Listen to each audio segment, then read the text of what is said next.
안녕하세요. 저는 50대 아줌마입니다. 정말 세월이 빨라요. 결혼하고 정신없이 자식 낳아 키운 게 엊그제 같은데 벌써 다 큰 딸이 월급 받았다고 맛있는 것도 사주고 남자친구 생겼다고 신나서 이야기하는 걸 보면 신기하기만 하답니다. 여기까지 들으면 제가 참 평범한 대한민국 아줌마 같네요. 하지만 저는 그렇게 평범하게 살아온 사람은 아닙니다. 어린 시절도 결혼 생활도 녹록치가 않았어요. 저희 아버지는 여러 면에서 참 대단하신 분이었어요. 시골 동네기는 했어도 대대로 동네에서 알아주는 집안의 외아들이셨는데 어릴 때부터 도련님 소리를 들으며 자라서 그런지 정말 이기적이고 자기 자신밖에 모르는 분이셨죠. 저는 아버지가 너무 싫었어요. 돈 많이 벌고 재산이 많으면 뭐 하겠어요. 마누라는커녕 자식까지도 항상 뒷전인 분인데요. 어느 정도였냐면 저는 매일 밤 엄마가 도망가기라도 할까봐 무서워서 어머니 옷깃을 붙들고 잤어요. 어린애가 보기에도 아버지 같은 사람하고 어머니가 살기 싫을 것 같다고 생각했던 것 같아요. 왜냐고요? 누가 봐도 아버지는 망나니였어요. 어머니가 딸을 낳았다는 이유만으로 구박하고 쉴 새 없이 바람 피우는 것도 모자라서 술을 먹고 들어오면 어머니 몸에 손찌검까지 하셨어요. 딸인 제가 보는 앞에서도 말이죠. 그랬으니 제가 자는 사이 엄마가 도망가기라도 할까봐 불안하고 무서웠던 것 같아요. 엄마 없이 아버지 같은 인간이랑 단둘이 살고 싶지는 않았거든요. 그런데 어느 날부턴가 아버지의 태도가 달라졌습니다. 바로 제게 동생이 생겼거든요. 떡두꺼비 같은 남자 동생이요. 저와 15살이나 차이가 나는 동생이었습니다. 아버지는 40을 훌쩍 넘기고 본 아들이 그렇게 예쁜지 동생을 볼 때마다 어쩔 줄 몰라 하셨습니다. 저는 자연스럽게 아버지에게 찬밥이 되었어요. 아버지는 어머니가 하시던 집안일을 갑자기 제게 시켰어요. 설거지니 청소니 하는 집안일을 저에게 시킨 건 다반사였고 멀쩡히 세탁기가 있는데도 손빨래까지 시켰죠. 당연히 엄마는 할 필요 없다고 하셨어요. 하지만 아버지는 대놓고 저를 구박하고 미워하셨습니다. 엄마가 동생 키우느라 힘든데 걔집애가 집안일을 도울 생각을 해야지. 매일 그렇게 뒹굴뒹굴하고 있으면 되겠어? 이 정도 집안일은 여자면 다 미리부터 배워놔야 되는 거야. 나중에 네가 시집가서 집안일도 제대로 못 해봐라. 부모가 뭘 가르쳤냐고 시부모가 친정부모 욕하지 않겠어? 아버지는 어린 딸에게 집안일 좀 시키겠다고 참 말도 안 되는 핑계를 댔습니다. 그런 걱정할 필요 없어요. 난 절대 시집 안 갈 거니까. 행여나 시집 갔다가 아버지 같은 남자 만나면 어떡해요? 저는 얼른 어른이 되고 싶었습니다. 하루라도 빨리 아버지에게서 벗어나고 싶었거든요. 이년 말하는 것 좀 봐. 그렇게 아버지가 싫으면 이 집에 왜 붙어 있어? 괜히 밥축 내지 말고 당장 나가! 아버지는 제가 말대꾸를 할 때마다 어지간히 구박하셨어요. 저는 겉으로만 큰 소리칠 줄 알았지 사실 애잖아요. 정말로 아버지가 저를 집에서 쫓아내기라도 할까봐 속으로는 무서웠습니다. 그런데 아버지는 제게 해도 해도 너무했어요. 동생이 커갈수록 더 하셨죠. 50이 넘은 지금까지도 생생하게 기억나는 일이 있습니다. 동생이 새돌이 넘었을 때쯤이었어요. 어머니가 잠깐 장을 보러 간 사이 낮잠을 자는 동생과 함께 있었습니다. 어머니는 금방 올 테니 만약 동생이 깨면 잠시만 놀아주고 있으라고 하셨어요. 저는 자는 동생이 귀여워서 옆에 함께 누워 있었습니다. 그런데 그때 아버지께서 현관문을 세게 닫고 들어오셨어요.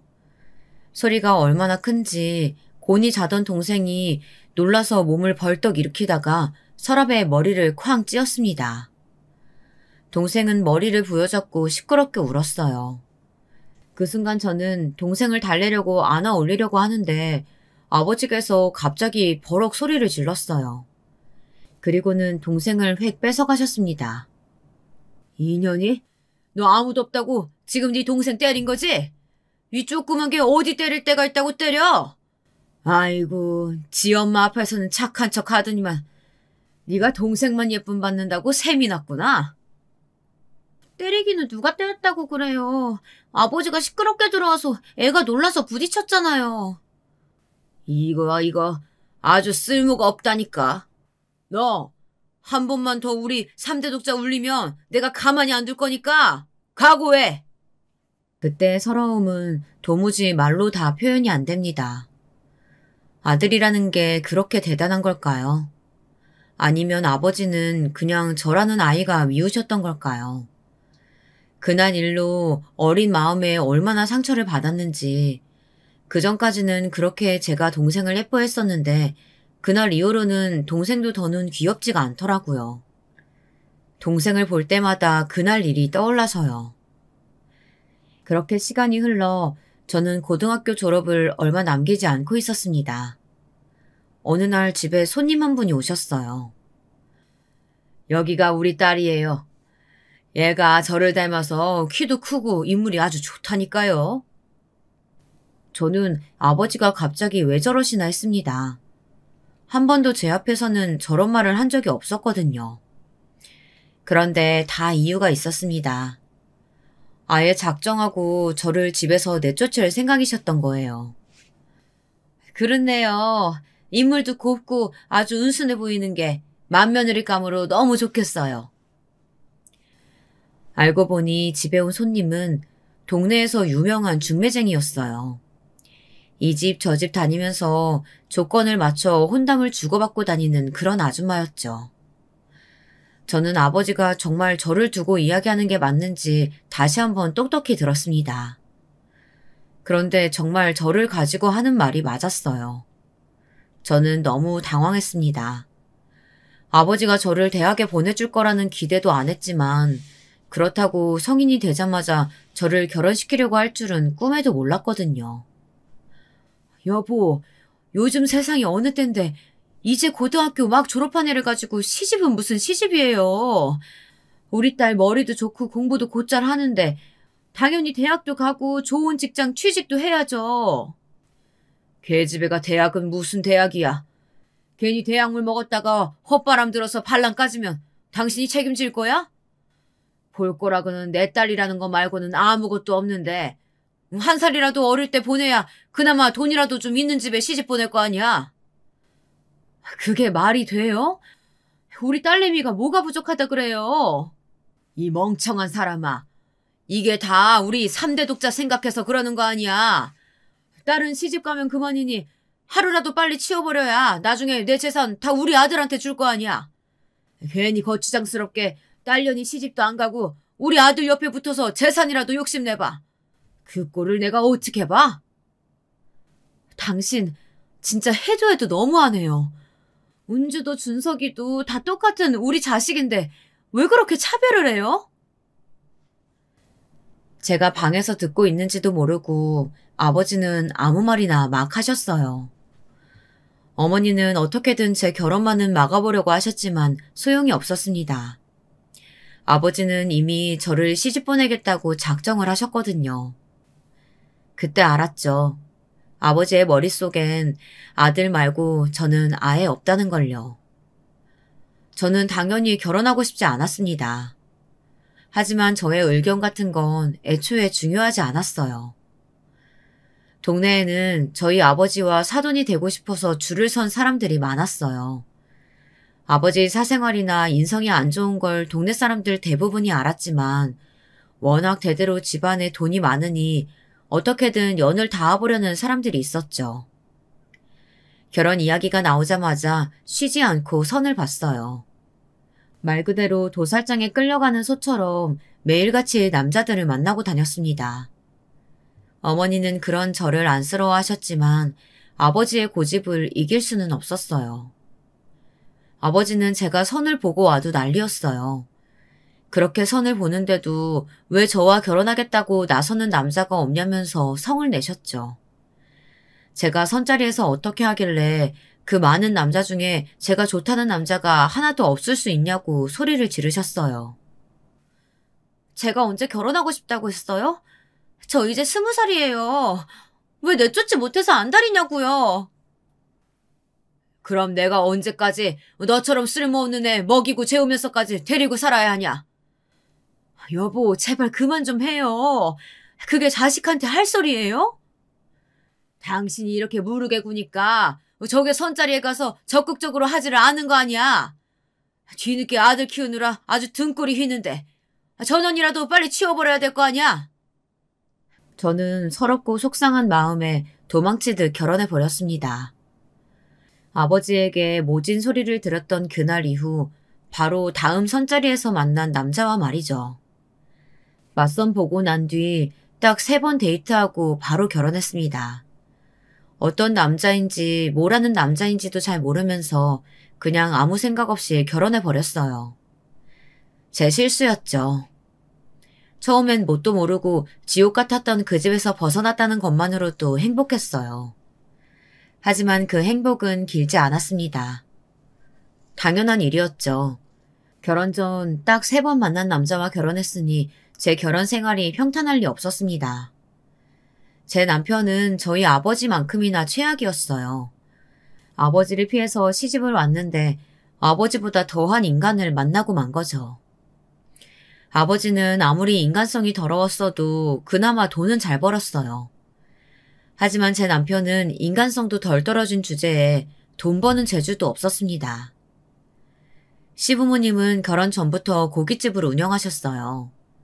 시부모님은 남편에게 가게에 나와서 몇 년만 일을 배우면 가게를 물려주신다고까지 했는데 남편은 그마저도 나가질 않았습니다.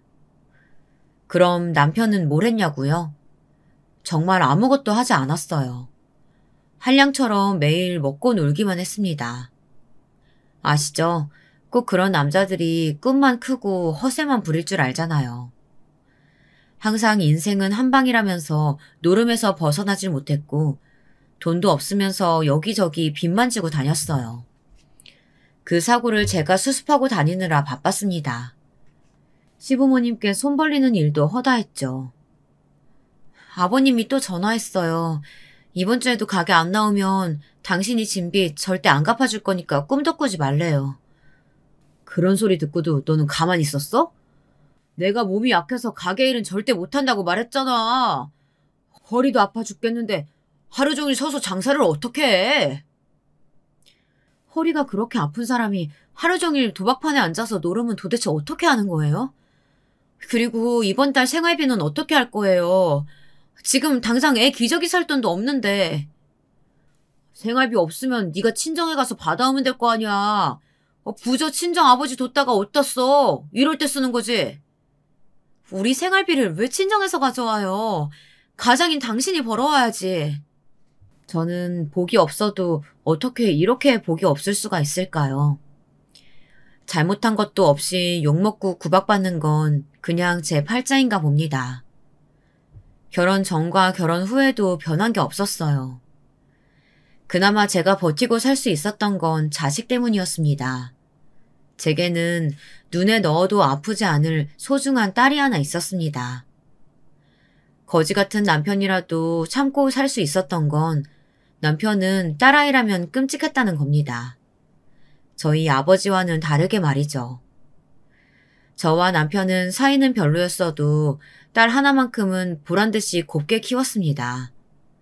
거지 같고 지긋지긋한 남편이라도 딸아이에게는 다정하고 재미있는 아버지이다 보니 저는 어떻게든 이 결혼 생활을 유지하고 살아야 한다고 생각했어요. 적어도 제 딸아이는 저처럼 아버지를 원망하면서 살기를 바라지는 않았거든요. 그래서 저는 딸아이 앞에서는 항상 행복한 척하며 살았습니다. 남편과도 싸우지 않기 위해서 노력하면서 살았어요. 그러니 자연스레 제가 많이 참고 살 수밖에 없었죠. 하지만 제가 참으면 참을수록 남편은 점점 더 도가 지나쳤습니다. 월급 받았지? 나 잠깐 나갔다 오게 돈 좀 줘. 월급 받으면 뭐해요? 나갈 데가 얼마나 많은데. 돈 필요하면 당신이 나가서 벌어와요.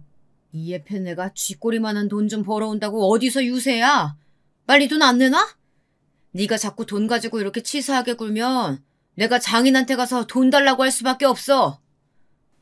아버지가 그렇게 호락호락해 보여요? 우리 아버지 돈 달란다고 아무한테나 돈 주는 그런 허구 아니에요. 내가 왜 아무나야? 대단하신 우리 장인의 하나뿐인 사위인데. 남편은 아무래도 제 친정의 배경만 보고 냅다 저와 결혼한 것 같았어요. 처가닥 보면서 평생 놀고 먹으려고요. 제 남편이지만 참 지긋지긋한 인간이었습니다. 저는 정말로 남편이 저의 아버지를 찾아갈 거라고는 생각도 못했어요. 남편은 틈만 나면 저희 친정아버지를 찾아가 돈을 받았어요. 안 봐도 뻔했죠. 남편은 항상 딸아이 핑계를 대며 아버지에게 돈을 받아오는 것 같더라고요. 저희 아버지 아시죠? 아무리 돈이 많아도 딸한테 쓰는 돈은 조금이라도 아까워하시는 분이요. 그랬으니 제 남편한테 돈을 줄 때마다 저를 못살게 구셨습니다. 저는 아버지의 말도 안 되는 잔소리가 듣기 싫어서 더 말도 안 되는 소리로 받아쳤어요. 이게 다 아버지한테 배운 거였죠. 아버지와는 제가 결혼하고 나서 1년에 딱 2번 명절에만 만났는데도 아버지는 저를 볼 때마다 한심해 하셨어요. 저도 그런 아버지를 볼 때마다 치가 떨리게 싫었고요. 아버지는 나이가 들수록 저를 없는 자식 취급하고 동생인 아들만 챙기셨어요. 저야 어릴 때부터 이미 익숙한 일이다 보니 아무렇지 않았지만 남편은 늘 불만이 많았습니다. 아버지가 운영하시던 건설회사에서 동네의 오래된 시장 재개발을 맡으셨어요. 저는 그 소식도 남편에게 들어서 처음 알았습니다. 그 일을 동생인 준석이가 맡아서 하기로 했다고요. 장인어른 너무하신 거 아니야? 버젓이 맞사이가 여기 있는데 어떻게 나한테는 회사 일을 아예 맡기실 생각도 안 하시고 아무것도 모르는 새파랗게 어린 처남한테 맡기신다는 거야. 남편은 시부모님 고깃집 일에는 관심도 없으면서 엄한 저희 아버지 회사 일에 관심이 많았습니다. 가만 보면 머리가 참 나쁜 사람인 것 같아요. 딱 봐도 아버지께서 저를 예뻐하지도 않는데 사위까지 챙기실 리가 없잖아요. 아버지가 남편에게 회사 일을 맡길 거라고 기대하는 게 어이가 없었습니다. 준석이는 아버지 일 배운다고 대학도 그쪽으로 전공했잖아요. 아버지가 믿고 맡기시는 게 당연하죠. 뭐야? 당신 지금 나 대학 안 나왔다고 무시하는 거야? 내가 이래봬도 이 동네에 아는 사람이 얼마나 많은데 내가 장인어른 회사에 들어가기만 하면 무조건 능력 인정받는다니까? 당신은 어떻게 된 게 마누라라는 여자가 남편 내조를 이렇게 못하냐? 당장 장인어른한테나 회사에서 일 좀 배우게 해달라고 말해봐. 남편은 되지도 않는 억지를 부렸습니다. 그럴 때마다 저는 난감했어요. 아버지께서 제 부탁 같은 걸 들어줄 리가 없었고 그 귀하디 귀한 하나뿐인 아들 말고 제 남편을 데려다 일을 가르칠 일은 절대 없었죠. 제 남편이 조금이나마 가능성이 있는 사람이라면 또 모르겠습니다. 그럼 제가 자존심을 좀 굽히고 정말 아버지에게 부탁했을지도 몰라요. 하지만 제 남편이라는 인간은 도저히 어디 내놓기가 부끄럽다 보니 제가 아버지에게 남편 일을 부탁한다는 건 상상도 할 수 없었죠. 역시나 제 남편은 구제불능이었습니다.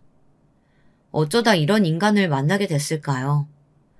제가 분명히 기대하지 말고 얌전히 있으라고 했는데 이 인간은 참지 못하고 또 아버지를 찾아갔더군요.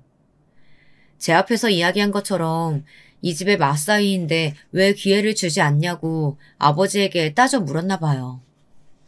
가만히 계실 아버지가 아니었습니다. 연락도 없이 앞에 나타난 사위가 마음에 들 리가 없었죠. 거기다가 대고 남편은 계속 우겼나 봐요. 꼭 재개발 일을 전담하는 게 아니더라도 아버지의 회사에서 일하고 싶다고요. 내가 지금까지 사돈을 봐서 참고 있었는데 이서방, 네가 아주 겁이 없구나. 어디 감히 내 아들 자리를 욕심내? 장인어른, 제가 감히 처남 자리를 넘보는 게 아니고요. 그냥 저도 제대로 된 일을 좀 배워보고 싶어서. 제대로 된 일? 자네한테는 사돈네 고깃집 일이 딱이야. 괜히 능력도 안 되는 주제에 욕심 부리면서 남의 회사 기웃거리지 말고 썩 꺼져! 저는 태어나 처음으로 아버지가 잘했다고 생각했습니다. 남편처럼 노력은 안 하면서 뭐든지 날로 먹으려는 인간은 한번 제대로 당해야 했어요. 그런데 그 불똥이 괜히 저에게 떨어졌습니다. 그날 저녁 술에 잔뜩 취해 들어온 남편이 다짜고짜 제게 소리를 지르고 막말을 퍼부었어요. 이게 다 니년 때문이잖아. 니년이 못나고 장인한테 예쁨 못 받으니까 내가 무시당하는 거 아니야. 에이, 내가 어쩌다 저런 년을 만나서 이 지경 이 꼴을 당하는지. 남편은 술만 들어갔다 하면 2년 전년 듣기 싫은 소리를 해댔습니다. 저는 당시에 한참 사춘기였던 딸아이가 자다가 듣기라도 할까봐 항상 숨을 죽이고 남편을 재우려고 노력했어요. 할 줄 아는 거라곤 돈 쓰는 거랑 노름밖에 없는 거 아버지가 다 아는데 당신을 회사에 쓰실 리가 있어? 제발 정신 좀 차려. 그래도 아버지에게 된통 한번 당하고 나서는 남편도 아버지 회사 일을 조금 포기하는 듯 싶었습니다. 그런데 그게 아니었더군요. 내내 기회를 엿보고 있었던 거였어요. 그날은 남편의 생일이었습니다. 저희 친정어머니께서 하나뿐인 사위에게 생일상을 차려주겠다며 친정으로 초대를 하셨어요. 저는 아버지를 만날 생각에 초조하고 긴장되는 마음으로 친정에 갔습니다. 어머니는 정말 농담이 아니라 상다리가 휘어지게 상을 차리셨더군요. 저는 어머니에게 뭘 고생스럽게 이렇게 많이 차렸느냐고 했어요. 너 시집 보내고 지금까지 엄마가 터울 많이 지는 막둥이 동생 키운다는 핑계로 너한테도 신경 못 쓰고 하나뿐인 사회한테도 너무 소홀했어. 지금부터라도 매년 생일은 챙겨줄 테니까 필요한 거 있으면 언제든 얘기해. 어머니는 언제나 제게 미안하다는 말을 달고 사셨어요. 늦게 낳은 동생으로 인해 제가 아버지에게 구박받고 미움받는 게 어머니는 자신의 잘못이라고 생각하셨거든요. 그럴 때마다 저는 어머니 때문이 아니라 아버지가 못난 탓이라고 이야기했지만 제 말에도 어머니의 마음은 편하지 않으셨나 봐요. 그때였습니다. 눈치 없는 남편이 또 말도 안 되는 소리를 짓거렸어요. 장모님, 그러면 제 생일 기념으로 꼭 받고 싶은 선물이 하나 있는데요. 해주실 수 있어요? 어머니는 당연히 사이가 원하는 거라면 뭐든 들어주시겠다고 했어요. 저는 이 인간이 또 무슨 소리를 하려는 건가 싶어 불안했습니다. 그런데 역시나 제 남편이지만 답이 없는 인간이었습니다. 도무지 머릿속에 무슨 생각을 하면서 사는 건지 모르겠더군요. 장모님께서 장인어른께 회사에 자리 하나 만들어달라고 좀 얘기 좀 해주세요. 제가 아무리 말씀드려도 들어주시질 않으세요. 어머니는 약간 당황하셔서 아버지에게 사위 자리 하나 만들어주는 게 뭐가 힘든 일이냐고 웃으면서 이야기하셨죠. 그 순간 아버지는 잔뜩 날이 선 눈빛으로 저와 남편을 번갈아 바라보셨습니다. 이서방, 자네 머리 안 좋은 줄은 내가 진작 알고 있었지만 이 정도로 아둔한 사람인 줄은 몰랐네. 내가 분명 자네한테 알아듣게 말하지 않았어? 내 회사는 무조건 내 아들한테 물려줄 거라고. 여보, 가족끼리 왜 그런 소리라고 그래요? 사위랑 아들이랑 같이 서로 도우면서 일하면 더 좋죠. 맞습니다, 장모님. 당신이 사업에 대해 뭘 알아? 내가 사람 보는 눈 하나는 정확한 사람이야. 이서방은 절대 남 위에서 희생하면서 일할 관상이 아니야. 남의 거 뺏지 않으면 다행이지. 그날 남편은 집에 돌아오는 내내 딸이 있는데도 제 앞에서 아버지 욕을 해댔습니다. 남의 관상 가지고 떠들 정도로 저희 아버지 관상도 좋지 않다나요. 그제야 남편도 아버지 회사에 대해 마음을 접은 것 같아 그나마 다행이다 싶었습니다. 그렇게 시간은 흘러갔습니다. 저희 아버지는 독하고 못돼서 천년만년 사실 줄 알았어요. 그런데 그런 아버지가 돌아가셨습니다. 그렇게 욕심 많으셨던 양반이 죽을 때는 아무것도 없이 빈손으로 떠나시는 걸 보니 사람 목숨이라는 게 참 허망하더군요. 아버지가 돌아가신 이후 많은 것들이 변했어요. 제 동생은 갑자기 공부하겠다며 어머니를 남겨두고 유학길에 올랐습니다. 저는 어머니가 안쓰러웠어요. 저도 저지만 어머니의 인생도 참 불쌍하다 싶었거든요. 저는 어머니를 자주 들여다보지는 못했어요. 어머니도 언젠가부터 제가 오는 걸 반기지 않으시더라고요.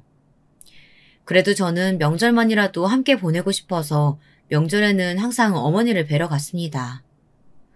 장가도 안 간 아들놈도 나보러 안 오는데 네가 여기를 뭐하러 와? 멀고 힘들 텐데 이제 안 와도 돼. 엄마는 서운하게 무슨 그런 말을 해.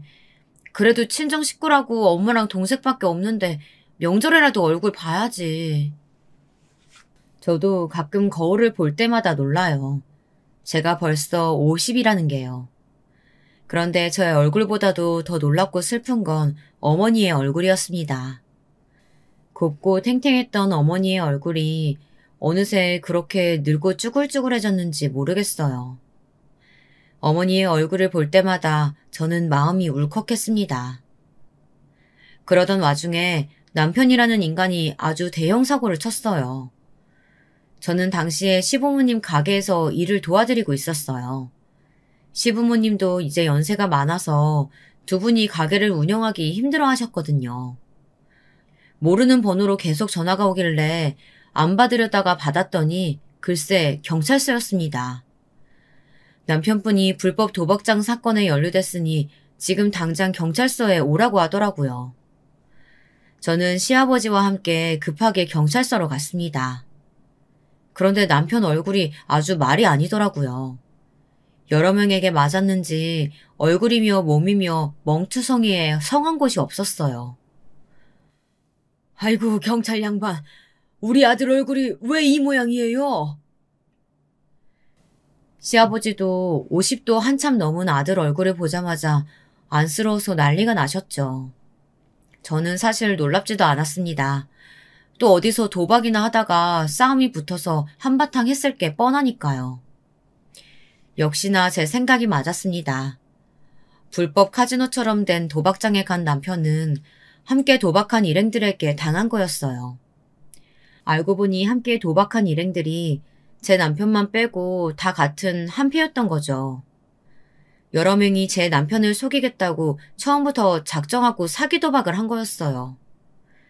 연거푸 돈을 잃은 남편이 중간에 눈치를 채고 판을 뒤집고 난리를 치자 이 사기꾼들이 단체로 남편을 때렸다네요. 그래서 온몸을 맞은 남편이 화장실에 숨어서 경찰에 신고한 거고요. 현장에 출동한 경찰들은 싸움도 싸움이었지만 현장 자체가 판돈이 오고 간 불법 도박장이었기 때문에 바로 현장에 있던 일행들을 다 잡아온 거라네요. 다행히 그날은 조사만 받고 경찰서에서 금방 풀려났습니다. 하지만 저는 남편이 너무 한심했어요. 시아버지도 마찬가지였고요. 너는 도대체 언제 정신 차릴래? 내가 너 때문에 우리 며느리랑 손녀보기가 부끄러워 죽겠다. 이제 그놈의 노름에서 손 좀 떼고 가게 나와서 일이나 해. 뜨거운 불 앞에서 고기 굽는 건 죽어도 싫다니까요. 아이, 멍청한 년. 너는 경찰서에 혼자 오면 될 걸 굳이 왜 다 늙은 아버지까지 끌고 오고 난리야. 남편 망신당하는 꼴을 꼭 시아버지에게 보여야 속이 시원하겠냐? 너 이 새끼 어디서 감히 마누라한테 연소리를 해? 너 내가 그렇게 가르쳤어? 다 늙어서 어디 한번 아버지한테 맞아 좀 볼래? 시아버지는 제게 너무 미안해하셨어요. 하지만 저는 하도 많이 듣고 당해서 그런지 아무렇지도 않았습니다. 오히려 남편 말대로 괜히 마음 약하신 시아버지를 모시고 왔나 싶더군요. 됐어요, 아버님. 하루 이틀 일도 아닌데요, 뭐. 당신 한 번만 더 이런 일 있으면 당신 딸한테 말해버릴 테니까 이제 좀 제발 정신 차려요. 뭐야? 내 딸한테 괜한 소리만 했단 봐. 내가 너 가만히 안 둬? 못난 남편 길들이는 방법은 이미 알고 있었습니다. 이 인간이 철은 없어도 딸이라면 아주 끔찍했어요. 혹여나 딸이 아빠가 경찰서에 갔다 온 사실을 알게 될까봐 제게 입단속을 시켰습니다. 저는 아버지가 돌아가셨다는 사실을 깜빡 잊고 살 정도로 정신없이 살았습니다. 철딱선이 없는 남편 뒷지닥거리에 하루아침에 혼자가 된 어머니가 신경 쓰였죠.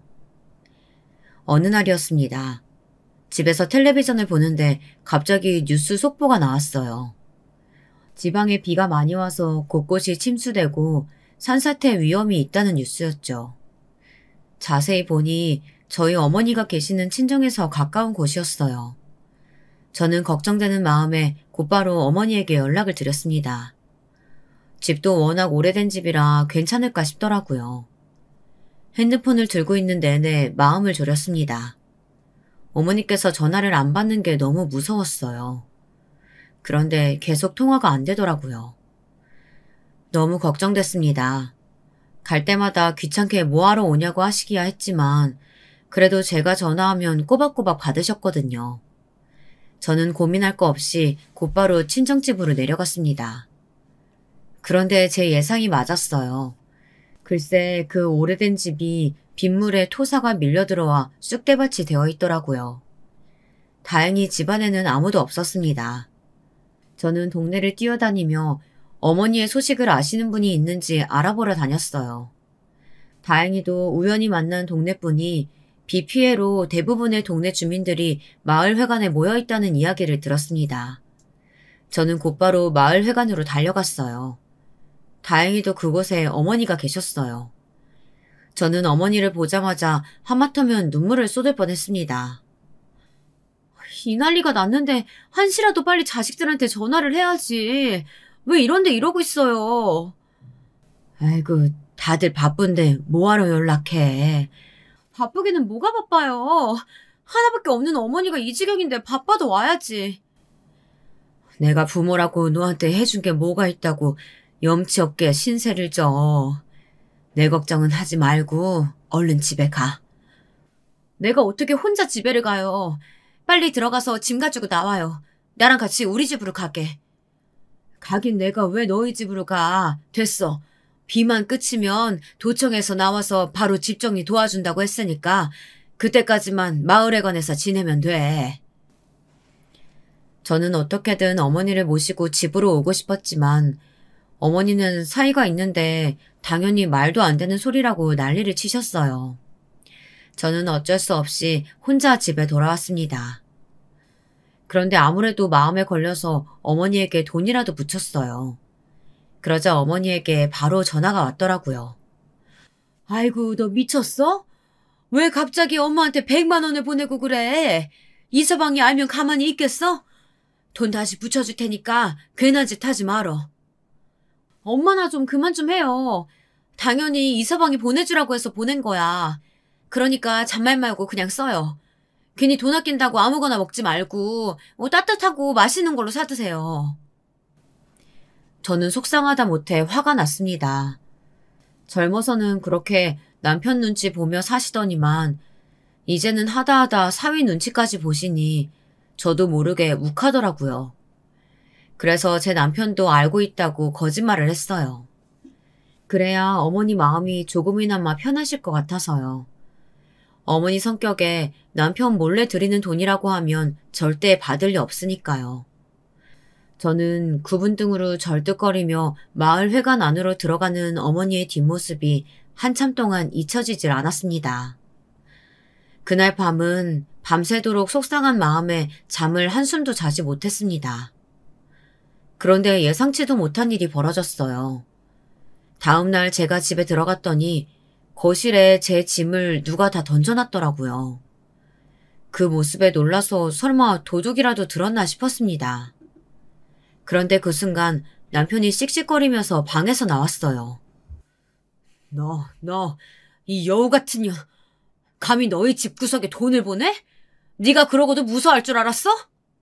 남편은 어떻게 알았는지 제가 어머니에게 돈을 보내드린 걸 알고 있더라고요. 애초에 당신 돈도 아니었는데 내가 친정에 돈을 주던 말던 무슨 상관이야. 뭐야? 이에펜나가 미쳤나? 내가 돈 내놓으라고 할 때는 돈 없다고 딱 잡아떼더니만 어디서 돈이 나서 100만 원이나 친정으로 빼돌려. 남편은 제가 100만 원을 보낸 것까지 알고 있었어요. 아, 이제야 알겠다.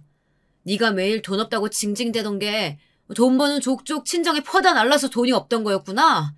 내가 이럴 줄 알았어. 장인어른이 죽으면서 재산 다 처남한테 줬지? 그래서 이게 지 엄마 버리고 외국으로 도망간 거였어.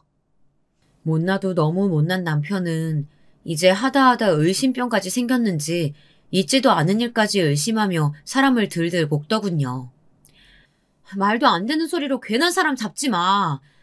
내가 친정에 돈을 퍼주든 어쩌든 당신하고는 아무 상관없는 일이니까 신경 꺼. 어떻게 알았나 싶더니만 남편이라는 이 인간이 뉴스에서 나오는 속보를 보고 어머니에게 연락을 했나 봐요. 그래도 꼴의 사위라고 걱정이 돼서 그랬냐고요?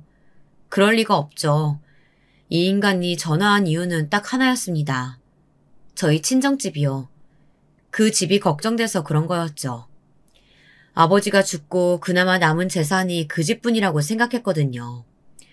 그런데 거기다가 대고 어머니는 돈을 받은 게 미안하다고 고맙다고 인사치레를 하셨나 봐요.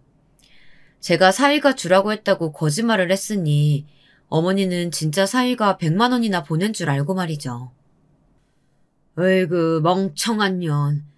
장인은 너 딸이라고 자식 취급도 안 해서 있는 재산 다 네 남동생한테 줬다는데 너는 뭐가 좋다고 장모님 뒤치다거리까지 하고 있냐? 그 집은 비와서 다 망가진 거 아니야? 다른 재산은 몰라도 장모님 돌아가시면 그 집이라도 받아내야 할 거 아니야. 남편은 또 시작이었습니다. 아버지가 살아계실 때는 아버지에게 잘해야 재산이라도 남겨주실까 싶어 그 앞에서는 찍소리도 못하더니만 아버지가 돌아가시고 나서부터는 저를 매번 저런 식으로 무시했어요. 그리고 어머니가 홀로 살고 계시는 그 집을 자꾸만 노리고 있었죠. 어머니 사시는 집은 당연히 어머니 집인데 받아내긴 뭘 받아내. 설사 내가 물려받는다고 해도 그건 내 집이지 당신하고는 상관없으니까 신경 쓰지 마. 당신 아버지 집이면 당연히 내 집이지. 장인 살아계실 때 내가 얼마나 잘했어. 그리고 너 같은 거 지금까지 데리고 살아줬으면 감사한 줄 알아야지. 어디서 큰 소리야, 큰 소리는. 남편은 애초에 양심이라는 게 없는 사람 같았습니다. 결혼해서 지금까지 한 번도 돈이라고는 벌어본 적도 없고 남편 노릇, 사위 노릇 한 번 한 적 없으면서 어디서 감히 재산 이야기를 꺼내나 싶더군요. 당연히 이 인간이 좋아서 지금까지 참고 산 게 아니에요. 눈에 넣어도 아프지 않을 제 딸아이를 생각하고 저희 어머니를 생각해서 참고 있었던 거죠. 딸도 딸이었지만 저희 친정 어머니께서는 제가 일찍 시집간 거에 대해 항상 마음의 짐처럼 생각하셨어요. 하고 싶은 것도 많을 나이에 아버지의 성화에 못 이겨 잘 알지도 못하는 남자와 결혼했으니까요. 그때 아버지를 말리지 못한 거에 대한 죄책감이 어머니는 계속 있으셨던 것 같더라고요. 어머니는 제가 결혼한 이후 매일 물으셨어요. 남편과 사이는 좋은지, 시부모님은 잘해주시는지 말이죠. 그럴 때마다 저는 남편과 사이도 너무 좋고 시부모님도 잘해주신다고 할 수밖에 없었습니다. 어머니에게 걱정을 끼치고 싶진 않았으니까요. 그래서 저는 잘 사는 모습을 보여드리고 싶었어요. 그래서 저는 항상 괜찮다고 선의의 거짓말을 하곤 했습니다. 제가 돈을 보내놓고 사위가 보낸 거라고 하기도 하고 명절날 친정에 가지 않겠다고 버티는 남편을 대신해 저 혼자 딸아이를 데리고 가기도 했고요. 그럴 때마다 항상 시댁 고깃집이 바빠서 그런 거라고 둘러댔습니다. 남편이 지긋지긋할 때마다 마음을 다잡고 또 다잡았어요. 딸내미 시집이라도 보낼 때까지만 참자, 어머니를 생각해서 참자 이렇게요. 그런데 더는 안 되겠더군요. 저는 아주 오래전부터 준비해뒀던 서류 봉투를 서랍장에서 꺼내왔습니다. 남편은 보자마자 이게 뭐냐고 소리부터 지르더니 봉투를 열었어요. 봉투 안에는 제가 작성해둔 이혼 서류가 들어있었습니다. 남편은 예상대로 코웃음을 쳤어요. 쇼하고 있네. 이혼해도 내가 먼저 하면 했지. 어디서 네 주제에 이딴 걸 나한테 들이대? 죽고 싶어? 그때였습니다. 이제 남편이라고 부르기도 싫을 이 망할 놈의 인간이 제 멱살을 잡고 흔들어대더니만 갑자기 짝소리 나게 제 뺨을 때렸습니다. 제 남편이 개망난이라는 건 아주 오래전에 이미 알았습니다. 하지만 지금까지 제 몸에 손을 댄 적은 없었어요. 만약 그랬다면 당연히 딸이 있어도 어머니가 속상해 하시더라도 헤어졌을 거예요. 저희 아버지가 어머니에게 그러는 모습을 하도 봐서 그런 행동에는 아주 치가 떨리거든요. 절대 참아줄 수 없었어요. 그런데 결국은 이 인간이 제 앞에서 바닥까지 드러내더군요. 당신 지금 내 얼굴에 손댄 거야? 이 행동 책임질 수 있어? 책임은 무슨. 너같이 버릇없고 멍청한 년은 맞아야 정신을 차린다니까? 이게 어디서 눈을 부라려? 한 대 더 맞아야 정신 차리지? 저는 남편을 세게 밀어버렸습니다. 남편은 바닥에 꼬꾸라졌어요. 그리고는 저는 바로 그 자리에서 시어머니에게 전화를 했습니다. 남편은 자기가 저지른 일이 얼마나 큰일인지도 모르고 적반하장으로 굴고 있었어요. 아주 뻔뻔하게 제게 뭐 하는 거냐고, 어디다 전화하는 거냐고 묻더라고요. 저는 남편을 철저히 무시하고 전화를 받은 시어머니에게 소리쳤습니다. 어머니, 지금 당장 가게 빼세요. 저 어머니 아들하고 지금 이 순간부터 1분 1초도 같이 못 사니까 아들 새끼도 지금 당장 데리고 가시고요. 이게 무슨 일이냐고요? 사실 제가 남편에게 말하지 않은 것이 있었어요. 저희 시부모님이 하도 부탁하셔서 남편에게 말을 하지는 못했지만 지금 시부모님이 운영하시는 고깃집은 저희 아버지 건물, 아니 이제는 제 명의로 된 건물이에요. 저희 아버지가 돌아가시기 직전에 시댁에 사정이 좀 있었어요. 시부모님 가게에서 일하던 직원 하나가 시아버지 이름을 도용해서 가게를 팔아버리고 돈을 가로채 도망가버린 사고가 있었습니다. 당시 시부모님은 너무 억울해서 경찰서며 변호사 사무실이며 돌아다니느라 정신이 없으셨죠. 저도 마찬가지였고요. 그때 남편은 뭘 하고 있었냐고요. 한심하게도 매일같이 노름에 빠져 허우적거리고 있었습니다. 그때 도와주신 게 저희 아버지였어요. 고깃집 문을 닫기 바로 직전에 가게를 아버지가 가지고 있던 건물로 이전해 주셨어요. 돈 한 푼 받지 않고요. 그 이후에도 세도 거의 받지 않다시피 해서 다시 가게를 일으킬 수 있게 해주셨습니다. 그리고 아버지가 돌아가실 때쯤 저에게 그 건물을 증여해 주셨어요. 저 같은 건 자식으로 생각도 안 하시던 아버지가 어떻게 그럴 수 있었냐고요. 사실은 제가 말하지 않은 것이 하나 더 있었습니다. 아버지가 돌아가신 이유에 대해서요. 애틋했던 저와 어머니의 사이가 전과 다르게 멀어지게 된 이유도 바로 그 이유에서였습니다. 어머니가 저를 볼 낯이 없다며 내내 저를 외면하며 사신 이유도 마찬가지고요. 아버지께서는 가난 말기셨어요. 뒤늦게 발견해서 수술 말고는 방법이 없었죠. 병원에서는 가족들 모두가 검사를 받아야 한다고 해서 검사를 받으러 갔는데 이상하게도 어머니께서 준석이는 절대 안 된다고 난리를 치셨어요.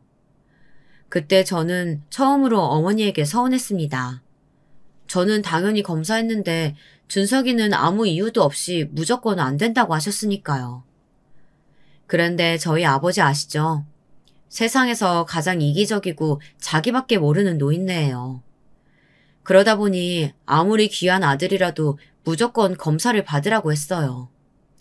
지금 당장 본인 수술이 급하셨으니까요. 그런데 아버지의 병이 아니었다면 평생 밝혀지지 않을 일이 밝혀지고야 말았습니다. 아버지는 A형, 어머니는 O형이었고 저는 A형이에요. 그런데 제 동생 준석이가 B형이었습니다. 어머니는 어떻게든 그 사실을 덮으려고 하셨던 것 같아요. 하지만 눈치가 빠른 아버지가 뭔가 이상하다 싶었는지 준석이를 데리고 따로 검사를 다시 하셨더라고요. 혈액형뿐만이 아니라 아예 유전자 검사까지 말이죠. 평생을 누구보다 아끼고 귀하게 여겼던 아들이 아버지 자식이 아니었던 거예요. 그 충격의 여파는 어마어마했습니다. 아버지는 어머니와 동생을 쫓아내겠다고 난리를 치셨어요. 천박해도 이런 천박한 년이 있나? 네가 감히 나를 능멸하고 배신해놓고 마치 아무 일 없었던 것처럼 가증스럽게 내 옆에 붙어 있었어? 이 더러운 년. 지금 당장 저 거지 같은 네 새끼 데리고 썩 나가! 아버지 왜 그러세요? 저예요. 아버지 하나밖에 없는 준석이요. 저 버리지 마세요. 아버지 제발요. 아버지는 피도 눈물도 없는 분이었습니다. 그렇게 평생을 곁에 끼고 예뻐서 어쩔 줄 모르던 아들을 단번에 내쳐버렸습니다.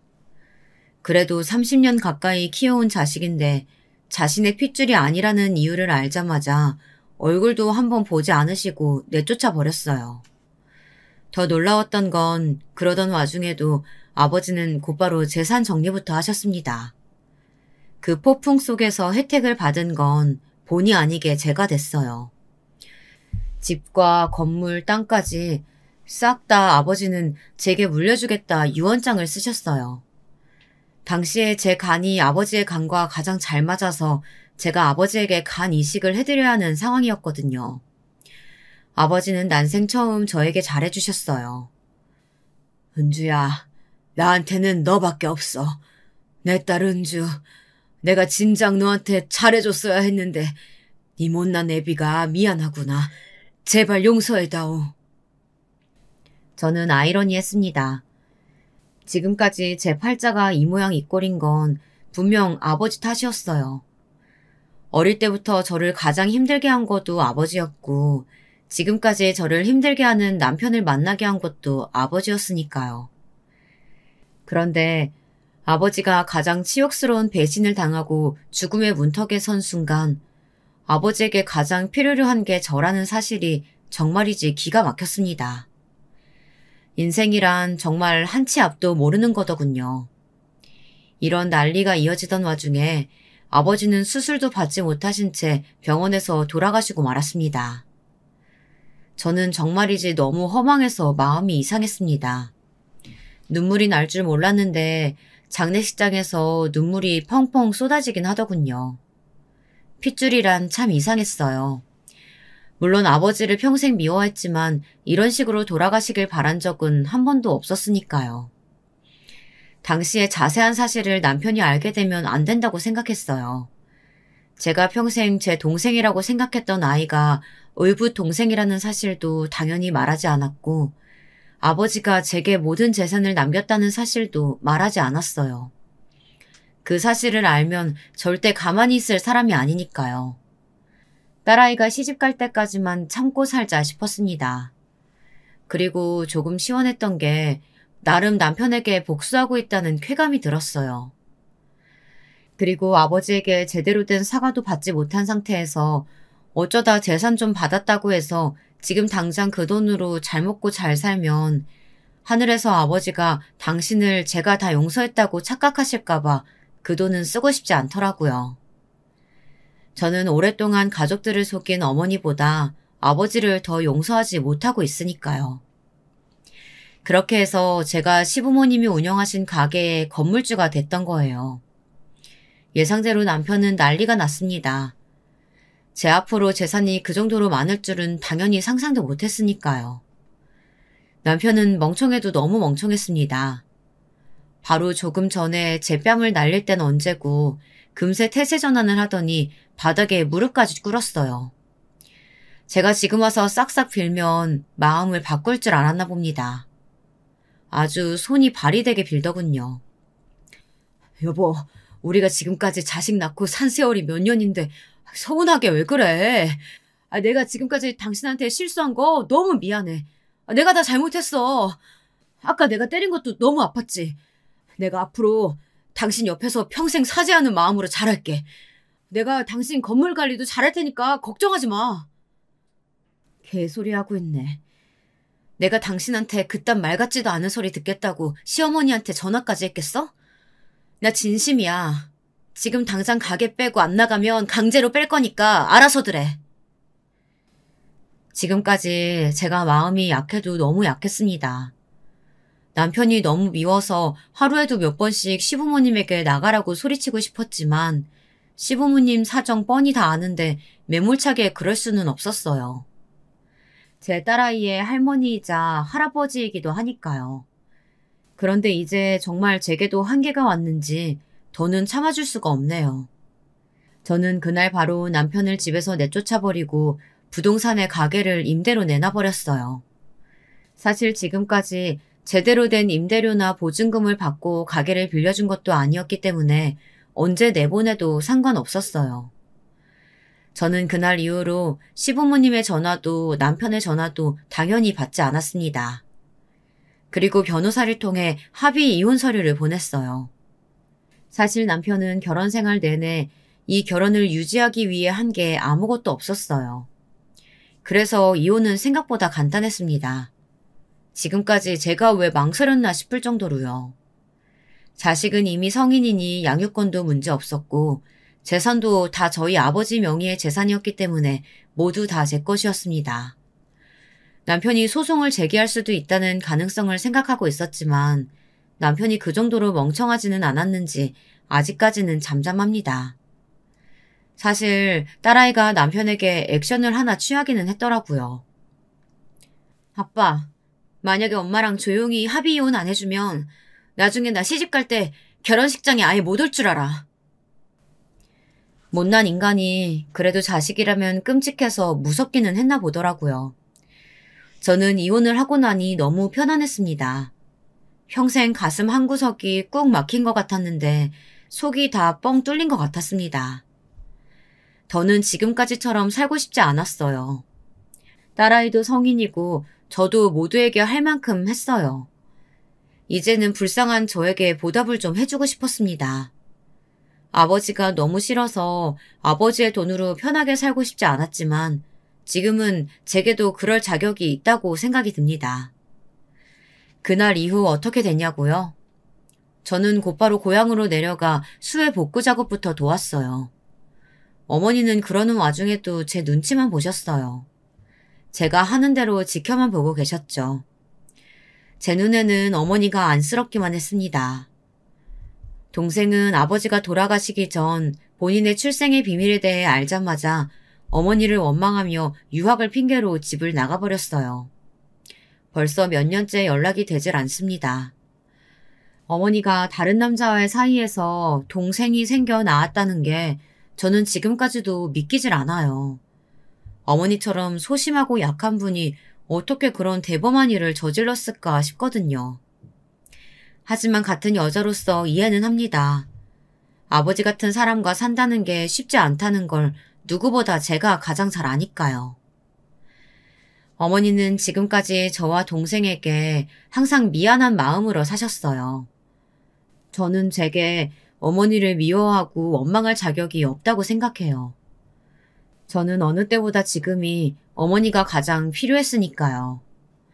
저는 아버지가 남겨주신 땅에 새로 집을 짓고 있습니다. 저와 그리고 어머니, 제 딸아이까지 3대가 함께 살 집을 짓고 있어요. 언젠가 딸아이에게 사랑하는 사람이 생기면 언제든 떠날 수 있고 제 동생이 언제든 이 집으로 돌아오겠다고 하면 언제든 환영해 줄 수 있는 그런 아늑한 집을 지을 생각이에요. 그게 제가 아버지와 전 남편에게 할 수 있는 복수라면 복수였습니다. 저는 어느 때보다 지금이 행복합니다. 여러분도 언제나 자신이 원하는 방향으로 길을 잡고 가다 보면 마음의 행복이 찾아오실 거라고 생각합니다. 제 기나긴 이야기 들어주셔서 다시 한번 감사드립니다.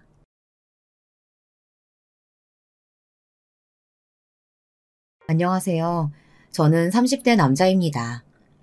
이제 고작 30년 넘게 살았지만 저는 누구보다도 산전수전 공준전까지 겪었다고 해도 과언이 아닐 정도로 파란만장하게 살아왔습니다.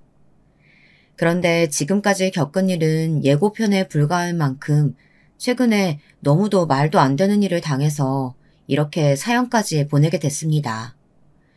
너무 억울하고 속이 뒤집혀서 누구에게 속 시원히 말이라도 해야 이 답답한 마음이 조금이나마 진정될 것 같아서요. 저는 아무것도 없는 집에 태어나 홀로 자수성가했습니다. 20대를 공부만 하느라 너무 치열하게 살았기 때문에 30대에는 다른 거 하나 바라는 거 없이 남들처럼 평범하게만 살고 싶었어요. 평범하게 사는 게 뭐냐고요? 제가 생각하는 평범한 삶이란 안정적인 직업을 가지고 내 집에서 내가 사랑하는 아내와 아이와 함께 오순도순 함께 사는 것이었어요. 평생 그것만 바라보며 쉬지 않고 달려왔거든요. 그런데 저는 애초에 평범한 삶을 살 수 없는 운명을 타고난 사람인가 싶을 정도로 제 인생은 마음대로 되는 게 하나도 없었습니다. 왜 그렇게 비관적이냐고요? 아마 여러분도 제 이야기를 들으시면 어쩜 인생이 꼬여도 그렇게 꼬였을까 싶으실 거예요. 먼저 제가 어느 정도 없는 집에서 태어났냐면 저희 부모님은 아예 집이 없었어요. 월세나 전세라서 집이 없는 게 아니라 정말 집이라는 게 없었습니다. 사실 저희 부모님도 처음부터 가난했던 건 아니었어요. 아주 어릴 때는 그래도 큰 집은 아니었어도 세 식구가 살 정도의 집도 있었고 차도 있었던 걸로 기억해요. 그런데 제가 초등학생 때 아버지께서 하시던 사업이 쫄딱 망해버렸어요. 그 바람에 정말 세간살이 하나 없이 세 식구가 거리로 쫓겨났습니다. 빚쟁이들이 집에 들이닥쳐서 돈 되는 건 다 가지고 나갔거든요. 지금 당장 갚아야 할 빚도 많았고 세 식구 입에 풀칠이라도 해야 했으니 아버지와 어머니는 여기저기 돈을 벌러 다니셨어요. 그러다 보니 저를 맡길 곳이 없어서 급한 대로 저를 고모네 집에 보내셨습니다. 그때부터였던 것 같아요. 단란했던 저희 세 식구가 망가지기 시작한 건 말이죠. 사실 고모도 저를 돌봐줄 수 있는 상황은 아니었어요. 고모도 결혼한 지 1년도 채 되지 않은 새댁이었거든요. 고모도 처음엔 며칠만 저를 봐주면 되는 줄 알았을 거예요. 아버지도 고모에게 그렇게 이야기를 하고 저를 맡기셨으니까요. 그런데 생각보다 고모네 집에 오래 있었어요. 초등학교 때 고모 집에 들어가서 중학교 졸업할 때까지 그 집에서 살았으니 5, 6년은 고모 신세를 졌죠. 그때 저는 평생 먹을 눈칫밥을 다 먹은 것 같아요. 고모는 어떻게든 제 앞에서는 티를 안 내려고 하셨지만 고모부는 시간이 갈수록 제가 그 집에 있는 게 불편하셨는지 싫은 티를 팍팍 내셨어요. 밤만 되면 고모와 고모부가 다투시는 소리가 났어요. 제가 자는 줄 알고 고모부도 하신 소리겠지만 저는 항상 방에서 이불을 얼굴까지 감싸고 안에서 혼자 듣고 있었습니다. 저는 원래도 조용한 성격이었기 때문에 평소에도 고모나 고모부 눈에 거슬리는 행동은 하지 않으려고 부단히도 노력했어요. 그러다 보니 밤마다 들리는 고모부의 불만 섞인 말에 저는 점점 더 말이 없어졌고 고모와 고모부 눈치를 보느라 주눅이 들어 있었습니다. 저는 고모네 집에 살았던 그 몇 년을 떠올리면 다른 기억은 하나도 없었어요. 오로지 고모부 눈치만 보며 피해 다녔던 기억만 나요. 고모부가 출근하시기 전에 일찍 일어나서 먼저 학교에 갔어요. 그리고 고모부가 퇴근하고 오시기 전에 얼른 저녁을 먹고 방에 들어가서 아예 방 밖으로 나오질 않았죠. 아버지 어머니가 데리러 올 날만을 기다리면서요. 저도 당연히 1, 2년만 참고 기다리면 부모님이 데리러 올 줄 알았는데 그렇게 시간이 오래 걸릴 줄은 몰랐습니다. 부모님도 아마 사정이 있으셨을 거예요. 당시에 어머니 아버지도 떨어져서 살고 계셨거든요. 툭하면 빚쟁이들이 찾아왔기 때문에 한 곳에 계실 수가 없었던 것 같아요. 심지어 빚쟁이들이 어떻게 알았는지 고모네 집까지 찾아와서 아버지가 어디 계신지 물었던 적도 있었어요. 그래서 그랬는지 아버지는 본인이 어디에 있는지를 저나 고모에게도 이야기해주지 않으셨습니다. 그래도 빚을 갚으려고 많이 노력하시는 것 같았어요. 돈을 버는 족족 밀린 빚과 이자부터 해결하느라 아버지는 옷도 한 벌 못 사 입으시는지 만날 때마다 같은 옷에 같은 신발이었습니다. 그 모습을 볼 때마다 너무 속상했어요. 제가 아버지에게 일하는 게 힘들진 않으신지 물어도 아버지는 항상 괜찮다고만 하셨죠. 당시에 아버지는 집안 곳곳을 다니면서 공사 현장 일을 하셨고 어머니는 옷 만드는 미신 공장에서 숙식을 해결하며 일한다고 들었습니다. 부모님은 한 달에 한 번 정도 고모댁에 저를 보러 오셨는데요. 그럴 때면 제게 맛있는 것도 사주고 옷도 사주고 하셨어요. 부모님이 오시면 저야 당연히 좋으면서도 고모부 눈치가 보였어요. 저희 어머니가 좀 눈치가 없으신 편이었거든요. 우리 아들 못 본 사이에 왜 이렇게 말랐어? 혹시 고모랑 고모부가 눈치 주니? 왜 이렇게 홀쭉해? 어머니는 고모와 고모부가 있는 앞에서도 아랑곳하지 않고 이야기를 하셨어요. 저를 볼 때마다 말랐다면서 고모가 밥을 안 주는 거 아니냐라는 말부터 시작해서 고모부가 구박하는 건 아닌지 항상 물으셨죠. 그럴 때마다 저는 민망해서 어쩔 줄 몰랐습니다. 당신은 애한테 무슨 그런 소리를 해. 내 동생이 조카 구박할 애로 보여? 그거야 모르는 거지. 우리가 돈 있을 때야 아가씨가 잘하는 척 했을지 몰라도 이제는 당신 쫄딱 망했는데 우리한테 뭐하러 잘하겠어. 그렇게 걱정되면 당신이 진호 데리고 가서 살아. 그럴 거 아니면 부탁하는 처지에 괜한 소리 말고 밥이나 먹어.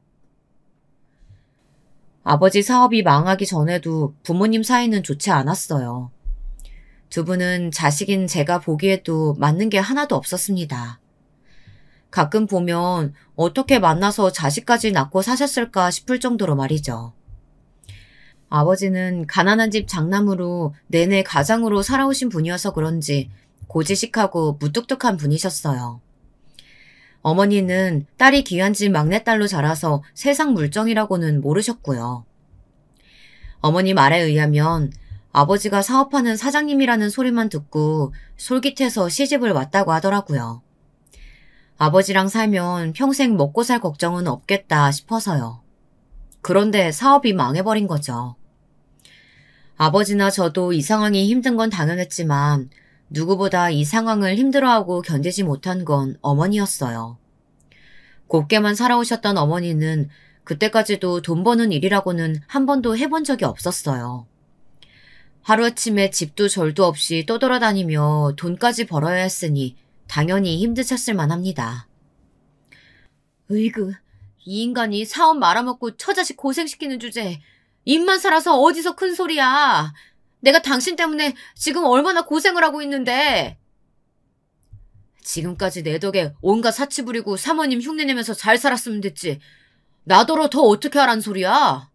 저는 다른 거보다도 만나기만 하면 싸우는 부모님이 더 걱정됐습니다. 힘들 때일수록 가족들이 똘똘 뭉쳐서 서로를 위해줘야 한다고 생각했는데 부모님 두 분 다 너무 힘들어하시는 것 같아서 저는 불안했어요. 이대로 영영 셋이 함께 살지 못할까 봐요. 제가 할 수 있는 거라고는 저는 괜찮다고 잘 지내고 있다고 말하는 것뿐이었습니다. 엄마, 아빠, 저는 정말 괜찮아요. 고모랑 고모부 저한테 너무 잘해주세요. 그러니까 제 걱정은 하지 마시고 두 분이나 식사 잘 챙겨 드시고 다치지 마세요.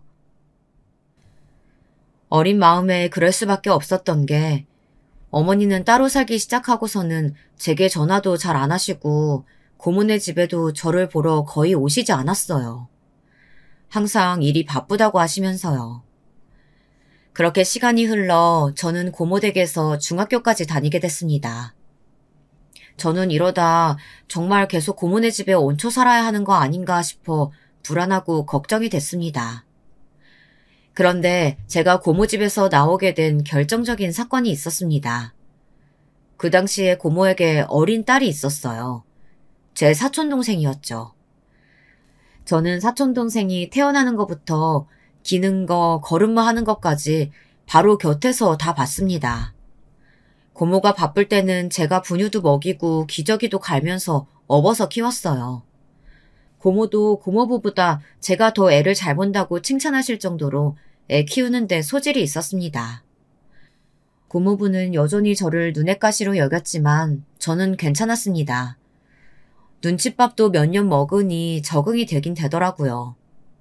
사실 조카를 몇 년이나 데리고 산다는 게 쉬운 일은 아니잖아요. 저는 항상 감사하는 마음이었기 때문에 고모부가 제게 무슨 말을 해도 다 참을 수 있었습니다. 사촌동생을 돌보는 건 하나도 힘들지 않았어요. 제가 사촌동생을 봐줄 수 있어서 오히려 다행이라고 생각했습니다. 제가 고모 신세를 진 게 몇 년인데 이 정도는 충분히 할 수 있는 일이라고 생각했죠. 동생 밥 좀 먹이고 재워준다고 해서 제가 지금까지 받은 걸 다 갚을 수 있는 건 아니겠지만 그래도 조금이나마 제 마음에 지고 있던 짐이 덜어지는 것 같았어요. 그런데 하필이면 그날 밤 사촌동생이 열이 오르더니 보채더군요. 저는 냉장고에서 해열제를 찾아 먹이고 밤새 업고 있었습니다. 아무래도 고모부가 한 말이 신경 쓰여서요. 괜히 제가 보는데 동생이 울어서 주변에서 민원이라도 들어오면 고모부에게 한 소리 들을 것 같아 울리지 않으려고 애썼습니다. 가는 날이 장날이라고 하나요? 그날 갑자기 아버지가 고모 집에 오셨어요. 일 때문에 근처에 오셨다가 일 끝나고 제가 생각나서 군고구마를 잔뜩 사서 오셨더라고요. 아버지는 제 모습을 보자마자 얼굴이 차갑게 굳어버렸어요. 그 늦은 시간에 제가 고모랑 고모부도 없이 혼자 아기를 업고 땀범벅으로 쩔쩔매고 있으니 당연한 일이었죠. 아버지는 얼굴이 새빨개지셔서는 지금 당장 아기를 내려놓으라고 소리를 지르셨습니다. 아버지 화내지 마세요. 제가 매일 애를 본 게 아니라요. 오늘만 고모가 상가집에 가셔야 해서 잠깐 봐주는 거예요. 그게 지금 말이 되는 소리야? 고작 중학생 애한테 갓난쟁이 맡기고 부모가 둘 다 나간다는 게 말이 돼? 평상시에 애를 얼마나 자주 봤으면 네가 혼자 애를 봐? 아버지의 고함 소리에 제 등에 엎여있던 사촌동생은 자지러지게 울었습니다. 타이밍이라는 게 참 이상해요. 딱 그때 고모와 고모부가 집에 돌아오셨어요. 하필이면 또 고모부가 밖에까지 애 우는 소리가 들린다고 화를 내시면서 집에 들어오셨죠. 내가 이럴 줄 알았어. 잠깐 몇 시간 애 좀 보라고 했더니만 결국은 또 울린 거야? 형님. 형님이 이 시간에 웬일이세요? 아버지의 얼굴은 순식간에 차가워졌습니다. 저도 지금까지 살면서 처음 보는 아버지의 얼굴이었어요. 매부, 자네 지금 한 말이 설마 내 아들한테 한 소린가? 내가 못나고 염치 없이 내 아들 자네에게 부탁하기야 했다지만 아무리 그래도 우리가 꼬박꼬박 생활비에 먹을 거에 다 갖다 바치면서 부탁했는데 어떻게 내 아들을 이렇게 대접할 수가 있어? 형님, 생활비라뇨? 저는 처음 듣는 소린데요. 여보, 당신 형님한테 생활비 받았어? 오빠랑 이런 말까지 하고 싶지는 않지만 오빠가 무슨 생활비를 줬다 그래. 그리고 오빠 힘든 거 내가 뻔히 아는데 내가 설마 돈 벌라고 진호 키우겠어? 그게 무슨 소리야. 내가 힘들어도 매달 꼬박꼬박 너한테 돈 보내라고 했는데. 저는 아버지와 고모, 고모부가 싸우지 않기만을 바랬어요. 세 분 모두 저에게는 소중한 가족이었으니까요. 아버지, 저 진짜 괜찮아요. 제가 고모 집에서 신세진 게 있는데 당연히 동생 볼 수도 있죠. 아버지는 제가 말을 하면 할수록 더 속상해 하셨어요. 그 순간 아버지는 그대로 바닥에 주저앉으시더니 눈물을 쏟으셨습니다. 저는 정말 괜찮아서 한 이야기였는데 아버지는 그날 제 모습이 안쓰럽고 참기 힘드셨나 봐요. 내가 잘못 생각했어. 아무리 거지 같은 집이라도 식구가 다 모여서 살아야 하는 건데 내가 우리 귀한 아들 남의 집에서 눈칫밥 먹는 줄도 모르고. 지금 생각해보면 아버지께서는 본인이 어떤 힘든 일을 겪든 어떤 대접을 받든지 그건 상관없이 오로지 저만 생각하면서 참아오셨던 것 같아요. 저만이라도 누구 앞에서든 절대 기죽지 않고 그전처럼 잘 살기를 바라셨던 거죠. 그래서 더욱더 믿을 수 있는 고모에게 저를 맡기신 거였고요. 고모라면 저를 잘 키워주실 수 있을 거라고 기대하면서요. 그랬으니 제가 전과는 달리 부쩍 철이 들고 주변 눈치를 살피는 모습이 아버지는 싫으셨던 것 같아요. 저는 안 그러려고 했다고 해도 아버지 눈에는 제가 달라진 모습이 확 티가 났을 테니까요. 오빠, 나는 지난 몇 년 동안 정말 내가 진호 엄마라고 생각하면서 지냈어. 오빠 속상한 마음 이해 못하는 건 아니지만 이렇게 그냥 가버리면 나 너무 속상해. 내가 아무리 못났어도 우리 진호, 우리 집 장남이야. 내가 바란 건 우리 진호 부족한 거 없이 옛날처럼 밝고 철없이 살길 바란 거야. 이 사람 저 사람 눈치 보면서 철들라고 너한테 맡긴 거 아니라고. 형님, 듣다 보니 기막혀서 가만히 못 들어드리겠네요. 아들이 철없이 해맑게 크길 바랬으면 사업을 망하지 마셨어야죠. 기껏 몇 년 동안 힘들게 키워줬더니 고맙다는 인사도 없이 너무 염치 없으신 거 아니에요? 그날 한바탕 난리가 났습니다. 아버지는 고모부 고모할 것 없이 닥치는 대로 소리를 퍼부으셨어요. 고모부는 아버지에게 지지 않고 같이 소리를 지르셨고 고모는 사촌동생을 안고 펑펑 우셨어요. 일이 왜 이렇게까지 꼬여버린 건지 모르겠더군요. 그날로 아버지는 저를 고모네 집에서 데리고 나왔습니다. 그래도 다행이었던 건 얼마 뒤 세 가족이 다시 모여 살 수 있었다는 거예요. 아주 잠깐이었지만요. 아버지는 여기저기서 돈을 끌어다가 집을 구하셨어요. 원래 살던 서울도 아니고 방도 하나뿐인 집이었지만 아무리 다 쓰러져가는 집이라도 세 식구가 함께 사니 저는 좋았어요. 그때까지만 해도 말이죠. 그런데 저와 제 부모님은 핏줄이니까 오랫동안 같이 살지 않다가 만나도 똑같이 좋았지만 아버지와 어머니는 그렇지가 않았나 봐요. 지금 와서 생각해보면 부부가 5년이나 넘게 떨어져서 살았으니 무슨 정이 남아있을까 싶기도 해요. 무엇보다 같이 살지 않았던 시간 동안 어머니가 많이 변하신 것 같았어요. 아예 아버지를 남편이라고 생각하지 않는 것 같았어요. 처음엔 먹고 사는 게 어려워서 어머니가 그러시는가 보다 싶었는데 시간이 갈수록 그게 아닌 것 같더라고요. 제가 봐도 도가 지나칠 정도로 아버지를 무시하고 화를 내셨어요. 그랬으니 두 분은 만나기만 하면 싸우셨죠. 이건 또 뭐야? 집 좁아서 애 책상 하나 놔둘 데도 없는데 당신 화장품 물려놓겠다고 지금 이 비싼 화장대를 산 거야? 이게 그냥 화장대가 아니야. 봐봐, 나무가 얼마나 좋은지. 몇십 년은 거뜬히 쓸걸? 아침마다 쭈그리고 앉아서 화장하는 건 너무 힘들단 말이야. 어머니는 혼자 나가서 사시는 동안 옷 만드는 공장에서 일했다고 들었었는데 일하면서 번 돈으로 다 옷이며 화장품만 사셨는지 어머니 짐은 좁은 단칸방을 거의 다 차지하고 있었죠. 상황이 달라졌는데도 예전에 살던 씀씀이를 여전히 버리지 못하셨더군요. 툭하면 우리 형편에 맞지 않는 물건이나 브랜드의 옷 같은 걸 사셨어요. 그럴 때마다 아버지는 화를 내셨고요. 하루라도 빨리 돈 모아서 이사갈 생각을 해야지. 자꾸 물건만 사들이면 되겠어? 으이구, 쪼잔하기는. 당신 배포가 그거밖에 안 되니까 사업이 망한 거야. 이거 몇 푼이나 한다고 잔소리야. 그렇게 이사 가고 싶으면 당신이 나가서 도둑질이라도 해오던지. 제가 보기에는 아버지가 어떻게든 처자식과 먹고 살려고 악착같이 사시는 것 같아 보였는데 어머니 눈에는 그게 보이지 않았나 봐요. 아니면 지난 5년 동안 가족들이 다 뿔뿔이 떨어져 살면서 고생한 게 아버지 탓이라고 생각해서 어머니는 아버지가 미웠는지도 모르겠습니다. 아버지가 어머니에 대해 훨씬 더 많은 걸 참고 계신지도 모르고 말이죠.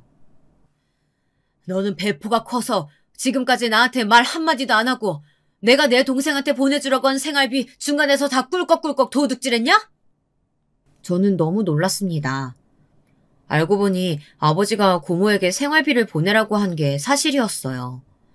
아버지가 매달 어머니에게 돈을 붙여주면서 어머니가 번 돈과 합쳐서 생활비를 보내라고 하셨대요. 그런데 어머니께서 중간에서 돈만 받아 챙기고 고모에게 생활비를 한 번도 안 보내신 거죠. 아버지는 나름대로 가정을 유지하기 위해 지금까지 이야기하지 않고 참고 계셨던 거예요. 그게 어떻게 도둑질이야? 내 남편 돈 내가 받아서 쓰는 건데. 엄연히 당신이 번 돈이면 내 생활비지. 그걸 왜 당신 동생한테 보내? 어머니가 철이 없다는 건 저도 진작에 알고야 있었지만 이 정도인 줄은 몰랐습니다. 어머니는 제가 고모댁에서 그렇게 오랫동안 신세를 졌는데 전혀 제 걱정이 되지 않았나 봐요. 그러지 않고서야 어떻게 자식을 맡겨놓고 고모나 고모부에게 주는 생활비를 아까워할 수 있었겠어요. 저는 그 자리에서는 말하지는 않았지만 어머니에 대한 생각이 많이 변했어요. 실망했습니다. 정말 자기밖에 모르는 사람이구나 싶어서요. 한 번은 이런 일도 있었어요. 저는 고등학교 3년 내내 전교 1등을 했어요. 집안의 보탬이 되고 싶어 쉬지 않고 아르바이트를 하면서도 학업을 놓치지 않기 위해 노력했거든요. 그런 제가 안쓰러우셨던 아버지는 제 생일을 맞아 오랜만에 외식하자고 하셨어요. 그리고 제게 꿈이 뭐냐고 물으시길래 의사가 되고 싶다고 말했습니다. 그런데 그 순간 어머니가 콧방귀를 뀌셨어요. 의사?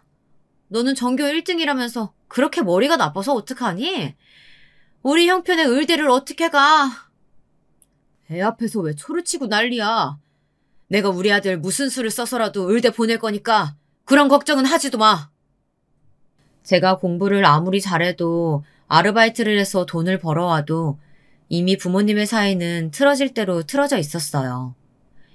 이미 균열이 생길 대로 생겼으니 언젠가 깨질지도 모른다고 저는 항상 생각하고 있었습니다. 생각보다 우려했던 일이 빠르게 찾아왔습니다. 저는 어머니와 아버지의 사이가 좋아지길 바랬어요. 그래서 어머니에게 잘하려고 노력했습니다. 제가 어머니에게 잘하면 잘할수록 어머니도 저를 봐서라도 아버지와 잘 지내려고 하시지 않을까 하는 기대가 있었거든요. 하지만 제가 너무 어리고 순진했던 거죠. 어머니는 제가 생각한 것보다 훨씬 더 책임감이라고는 없는 사람이었어요. 어머니가 대형 사고를 쳤어요. 그날의 기억은 제게 너무도 생생했습니다. 날씨며 제 옷차림이 어땠는지까지도 정확하게 기억하고 있어요. 어머니는 옷 만드는 작은 미싱 공장에서 일하셨어요. 그 공장이 제가 다니던 학교 바로 근처에 시장 골목에 있었어요.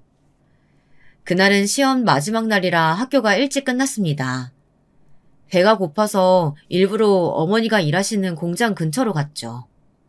점심시간이 다 된 것 같아서 어머니와 함께 점심이라도 먹으려고요. 그리고 겸사겸사 시험 잘 봤다고 자랑하고 싶었거든요. 어머니야, 제가 공부 잘해봐야 우리 형편에 대학이라도 가겠냐고 하셨지만 저는 사실 아르바이트를 해서 모아놓은 돈이 좀 있었어요. 그 돈이면 그래도 한 학기 등록금 정도는 될 테니 제가 대학만 들어가면 열심히 일해서 어머니 일 안 하고 쉬게 해드리겠다고 이야기할 생각이었습니다. 그러니까 아버지와 싸우지 말고 조금만 기다려달라고요. 그런데 공장 앞에 다 왔을 때쯤 이상한 간격을 목격했습니다. 글쎄 어머니가 주변을 기웃거리더니 공장 옆에 작은 골목으로 빠른 걸음으로 쏙 들어가 버리더라고요. 저는 아무래도 이상해서 어머니의 뒤를 따라갔습니다. 그런데 어머니가 그렇게 주변을 살피며 은밀하게 사라진 이유가 있었더군요. 잠시 뒤 웬 남자와 함께 시장 안에 있는 작은 모텔 건물로 들어갔습니다. 그때 제 나이 19살이에요. 남자 여자가 모텔에 들어가면 뭘 하는지 정도는 다 알고 있었습니다. 저는 한 발자국도 거기서 움직일 수가 없었어요. 그때까지만 해도 제가 잘못 본 거라고 헛걸 본 거라고 믿고 싶었거든요. 그래서 확인이 필요했습니다. 정말 모텔에 들어간 아줌마가 어머니가 맞는지 그리고 함께 따라 들어간 남자는 누군지 말입니다. 잠시 뒤 모텔에서 어머니가 나왔어요. 그것도 아까 함께 들어간 남자와 팔짱을 끼고 아주 다정하게요. 어머니 옆에 있는 남자를 보고 저는 다시 한번 놀랐습니다. 제가 아는 얼굴이었어요. 바로 어머니가 일하는 공장 사장이었습니다. 전에 어머니 공장 근처에서 보고 인사를 한 적이 몇 번 있었어요. 사장이라고 소개하면서 아저씨는 제게 용돈까지 줬거든요. 분명 저 남자도 유부남이었습니다. 제가 알기로는 제 또래의 딸도 하나 있다고 들었거든요. 저는 도저히 화가 나서 그대로 숨어만 있을 수는 없었습니다. 엄마, 이 아저씨랑 도대체 무슨 사이야? 왜 이 아저씨랑 모텔에서 나오는 건데? 너 뭐야? 너 지금 학교에 있어야 할 시간 아니야? 네가 왜 여기 있어? 어머니는 하나밖에 없는 아들이 시험을 보는지 시험이 끝났는지 아예 모르고 계시더군요. 사실 이상한 일도 아니었습니다.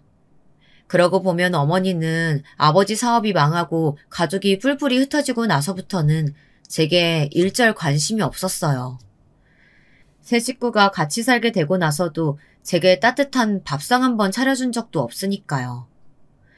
오히려 저는 어머니가 차려준 밥보다 고모가 차려준 집밥을 먹은 일이 훨씬 더 많았던 것 같아요.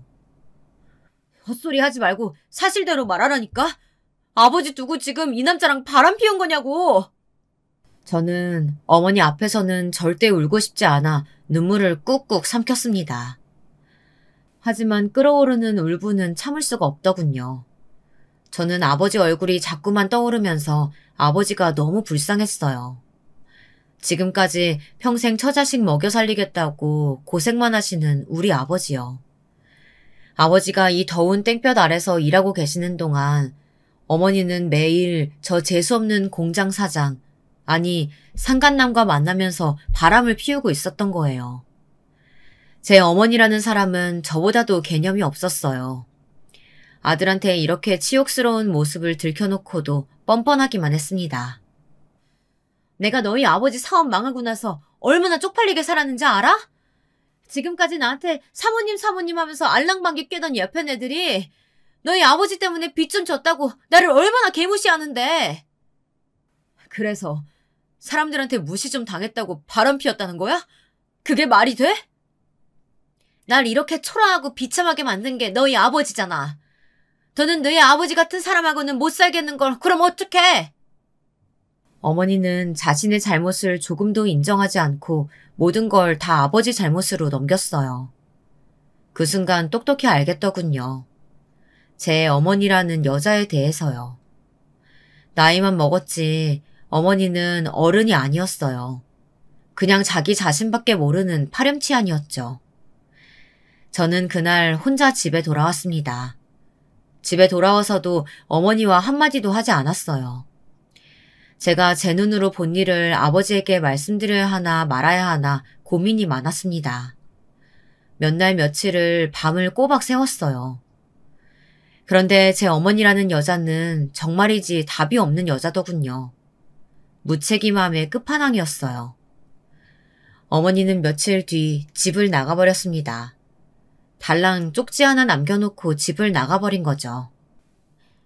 아들, 너에게 이런 모습 보인 건 미안해. 모텔 앞에서 본 엄마의 모습은 잊어. 네가 아직 어려서 엄마를 이해 못하겠지만 엄마도 참을 만큼 참았단다. 더는 네 아버지랑은 못 살겠어. 엄마는 엄마 행복 찾아서 떠나는 거니까 아들도 행복하게 살아. 더 기가 막혔던 건 자식까지 버리고 상간남하고 도망간다는 여자가 제 통장까지 들고 도망갔다는 겁니다. 믿어지세요? 새엄마도 아니고 친엄마라는 사람이 어린 아들이 아르바이트해서 모아놓은 대학 등록금을 가지고 도망가다뇨. 그것도 수능이 몇 달 남지도 않았는데 말이죠. 저는 그 쪽지를 본 순간 그나마 남아있던 정남이도 뚝 떨어졌습니다. 제 몸속에 흐르는 어머니의 피를 뺄 수만 있다면 다 뽑아버리고 싶을 정도였어요. 하지만 문제는 거기서 끝이 아니었습니다. 아버지께서 돌아가셨어요. 공사 현장에서 일하시던 아버지는 안전 문제로 고층에서 추락하셔서 그 자리에서 돌아가셨습니다.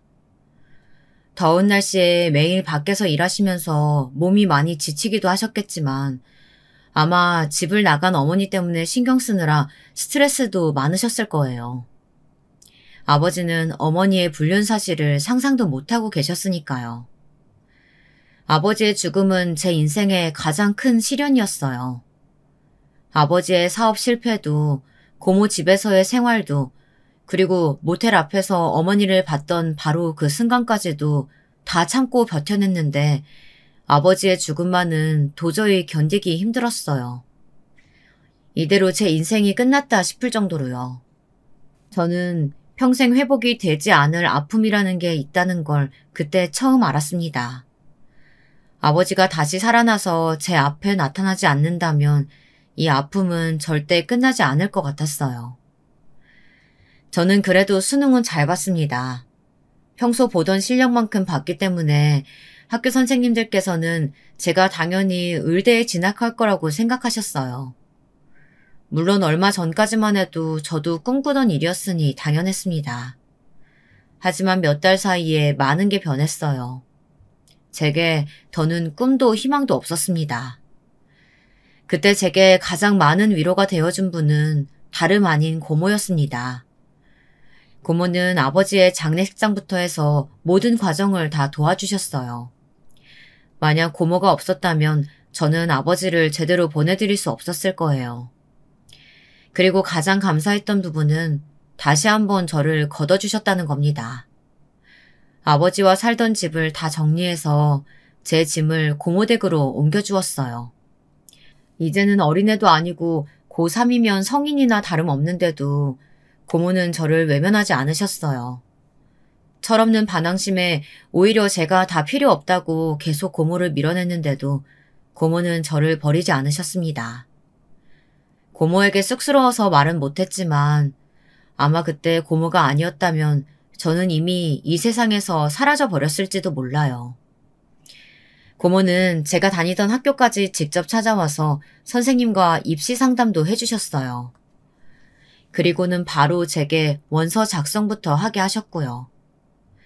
지금 생각하면 부끄럽지만 당시에 마음이 아주 된통 꼬여있던 저는 선생님께도 고모에게도 대학 갈 생각이 없다고 마구 우겼습니다. 대학에 가서는 뭐해요? 어차피 제 인생 이미 다 망했어요. 엄마는 날 버렸고 아버진 죽어버렸고 제가 무슨 수로 대학을 가요?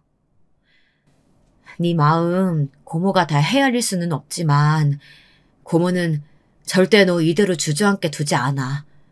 돈 때문에 그런 거면 걱정하지 마. 됐어요. 고모부 돈도 한 푼도 안 받을 거예요. 그때는 왜 그랬는지 누구의 도움도 받고 싶지 않았습니다. 괜한 자존심을 부렸어요. 내가 왜 널 도와줘? 너 돈 많아.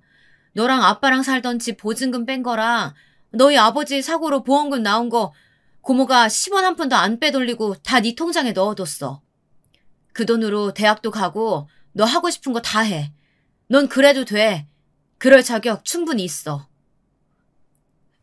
제가 그 돈으로 어떻게 대학을 가요? 아버지 목숨값으로 제가 어떻게 잘 먹고 잘 살 수가 있냐고요. 너희 아빠 몰라? 너희 아버지 너만 보고 평생 산 사람이야.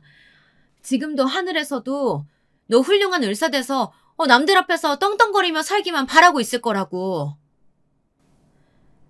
고모 말이 다 맞았습니다. 이러고 주저앉아서 폐인처럼 있어봐야 달라질 건 없었어요.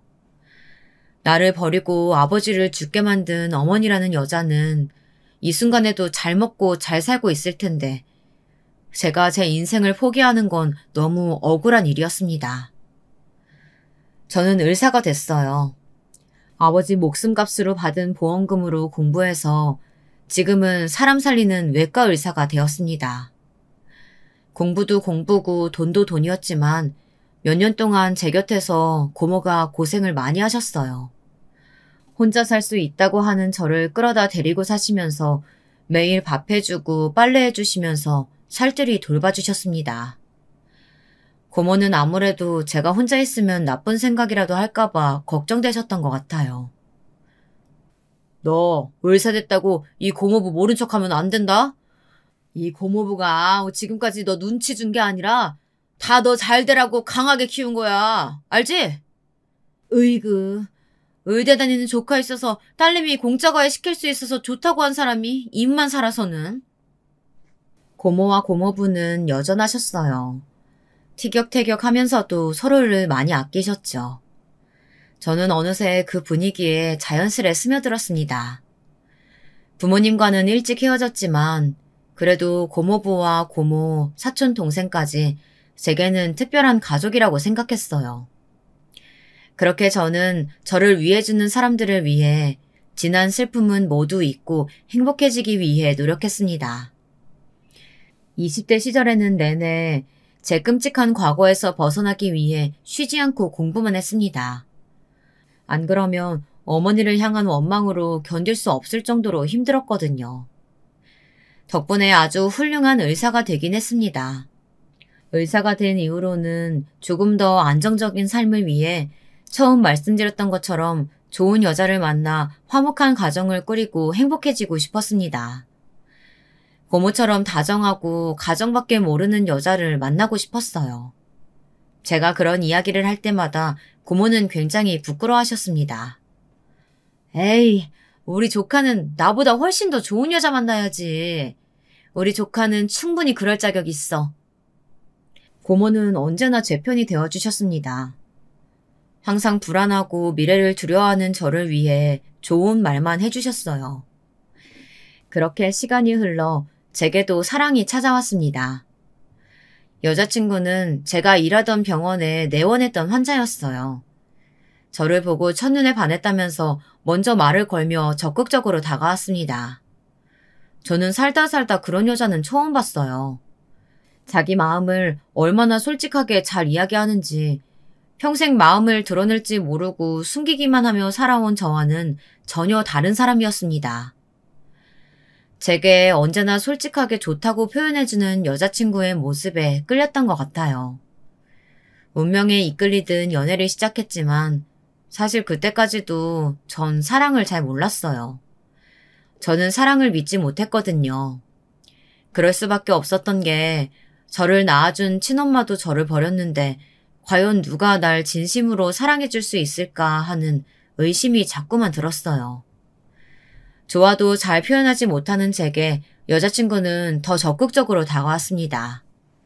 사귀자는 고백도 결혼하자는 프로포즈도 먼저 했어요. 저는 그때까지도 반신반의했습니다. 이렇게 저를 사랑해주는 여자라면 가정을 꾸려도 잘 살 수 있겠지 싶다가도 정말 나 같은 사람을 평생 사랑해줄까? 이런 의문도 들었거든요.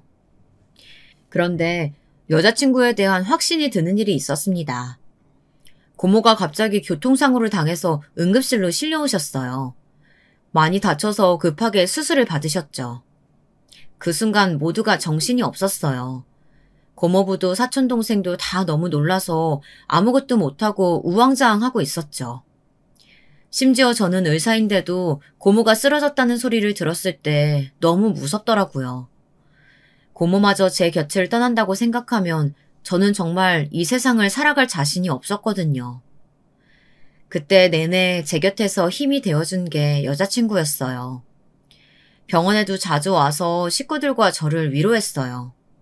사촌 동생에게도 큰 힘이 되어주었고요. 다행히 시일이 좀 걸리긴 했지만 고모는 회복하고 퇴원을 하셨습니다. 그때 저는 여자친구에 대한 마음에 확신을 얻었어요. 이 여자친구라면 앞으로 힘든 일이 있어도 잘 헤쳐나갈 수 있겠구나 싶더라고요. 저는 여자친구의 프로포즈를 받아들이고 결혼하기로 했습니다. 그래서 여자친구네 집에 먼저 결혼 허락을 받으러 가기로 했어요. 그런데 여자친구는 부모님께 인사 가기로 한 날 약속 시간보다 몇 시간이나 늦게 나타났어요. 연락도 안 되고요. 저는 그 몇 시간 동안 얼마나 마음 졸이고 있었는지 모릅니다. 그런데 여자친구가 제게 하지 못한 말이 있답니다. 자기 부모님이 사실은 재혼하신 거라네요. 여자친구의 아버지와 어머니가 헤어지시고 지금의 새 어머니와 재혼하셔서 새 어머니가 여자친구를 키워주셨대요.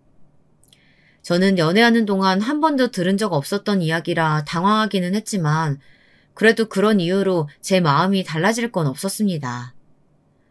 오히려 항상 밝고 해맑아 보였던 여자친구에게 그런 사정이 있었다는 게 마음 아팠습니다. 그리고 더 여자친구가 대단해 보였어요. 저는 제가 힘들다는 이유만으로 평생 마음을 닫고 다가오는 사람들도 믿지 못하며 살았는데 여자친구는 힘들어도 언제나 자신감을 가지고 씩씩하게 살아온 것 같아서요. 새어머니인 게 뭐 어때서. 나는 친엄마가 남자랑 바람나서 나 두고 도망갔잖아. 나한테 그런 건 전혀 중요하지 않아. 우리 둘이 서로 아끼고 사랑하는 게 중요하지. 고마워, 자기야. 새엄마, 나한테는 고마운 분이거든. 엄마랑 아빠가 이혼하고 나서 많이 힘들었었는데 새엄마가 옆에서 많이 챙겨주셨어. 나도 부모님보다 고모 가족이랑 더 오래 살았잖아. 자기 마음 이해해. 나도 고모랑 고모부 안 계셨으면 절대 지금의 내가 없었을 거야. 진심이었습니다. 새어머니든 친어머니든 평생 여자친구를 책임지고 잘 키워주셨잖아요. 저도 고모와 함께 산 세월이 더 많았으니 누구보다 잘 이해할 수 있었죠. 여자친구는 집에 가는 내내 새어머니 성격이 특이하다는 이야기를 연신했어요. 저는 여자친구와 결혼까지 결정할 정도로 많이 좋아했기 때문에 예비 처가댁 식구들이 어떤 분들이시든 다 괜찮았습니다. 그런데 여자친구네 집에 도착하자마자 저는 경악을 금치 못했습니다. 정말이지 말도 안 되는 일이 벌어졌어요. 여자친구네 집에 도착했을 때 예비 장모님이라며 저를 맞이해 주신 분이 다름 아닌 제 친어머니였습니다. 쪽지 한 장 덜렁 남기고 저를 버리고 떠나버린 제 어머니 말입니다. 이런 미친, 말도 안 돼. 도대체 당신이 왜 여기 있어? 저는 눈을 몇 번씩 감았다 뜨기를 반복했습니다. 혹시나 이게 다 꿈인가 싶어서요. 그런데 꿈이라고 하기엔 너무 생생했습니다. 세월엔 장사가 없다더니 팽팽하게 고왔던 얼굴에 어느새 자글자글한 주름이 생겼더군요. 그래도 단번에 알아봤습니다. 평생 원망하며 미워했던 얼굴이니까요. 그때 여자친구의 아버님도 거실로 나오셨습니다. 그런데 그 얼굴도 제가 아는 얼굴이더군요. 제가 어머니만큼이나 원망하고 미워해서 평생 잊히지 않았던 바로 그 사람이었습니다. 바로 19살의 여름날 시끄러웠던 시장통 골목 안 모텔 앞에서 보았던 바로 그 남자였어요. 어머니가 다녔던 공장 사장 말이죠. 수아 아버지가 당신이었어? 어머니 성격에 상간남과 집을 나갔어도 얼마 살지 못하고 헤어졌을 줄 알았는데 의외였습니다. 어머니는 저와 아버지를 버리고 상간남과 집을 나가서 살림까지 차리고 지금까지 아주 잘 살았나 보더군요. 자기야, 그게 무슨 소리야? 우리 엄마랑 아빠한테 왜 그래? 네가 엄마라고 부르는 바로 저 여자가 날 버리고 집 나갔던 바로 내 친어머니야. 제 말에 여자친구는 너무 놀라서 어쩔 줄 몰라 했습니다. 저는 예비 장인 장모라는 사람들을 보자마자 순식간에 여자친구에 대한 마음이 식어버리고 말았습니다. 여자친구가 저와 아버지를 시궁창에 쳐넣은 사람들이 키운 딸이었다는 사실에 저는 온몸에 소름이 돋는 것만 같았어요.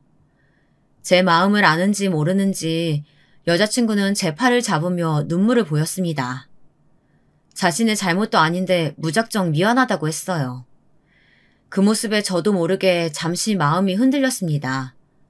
이 상황이 전부 여자친구와는 상관없는 일이니까요.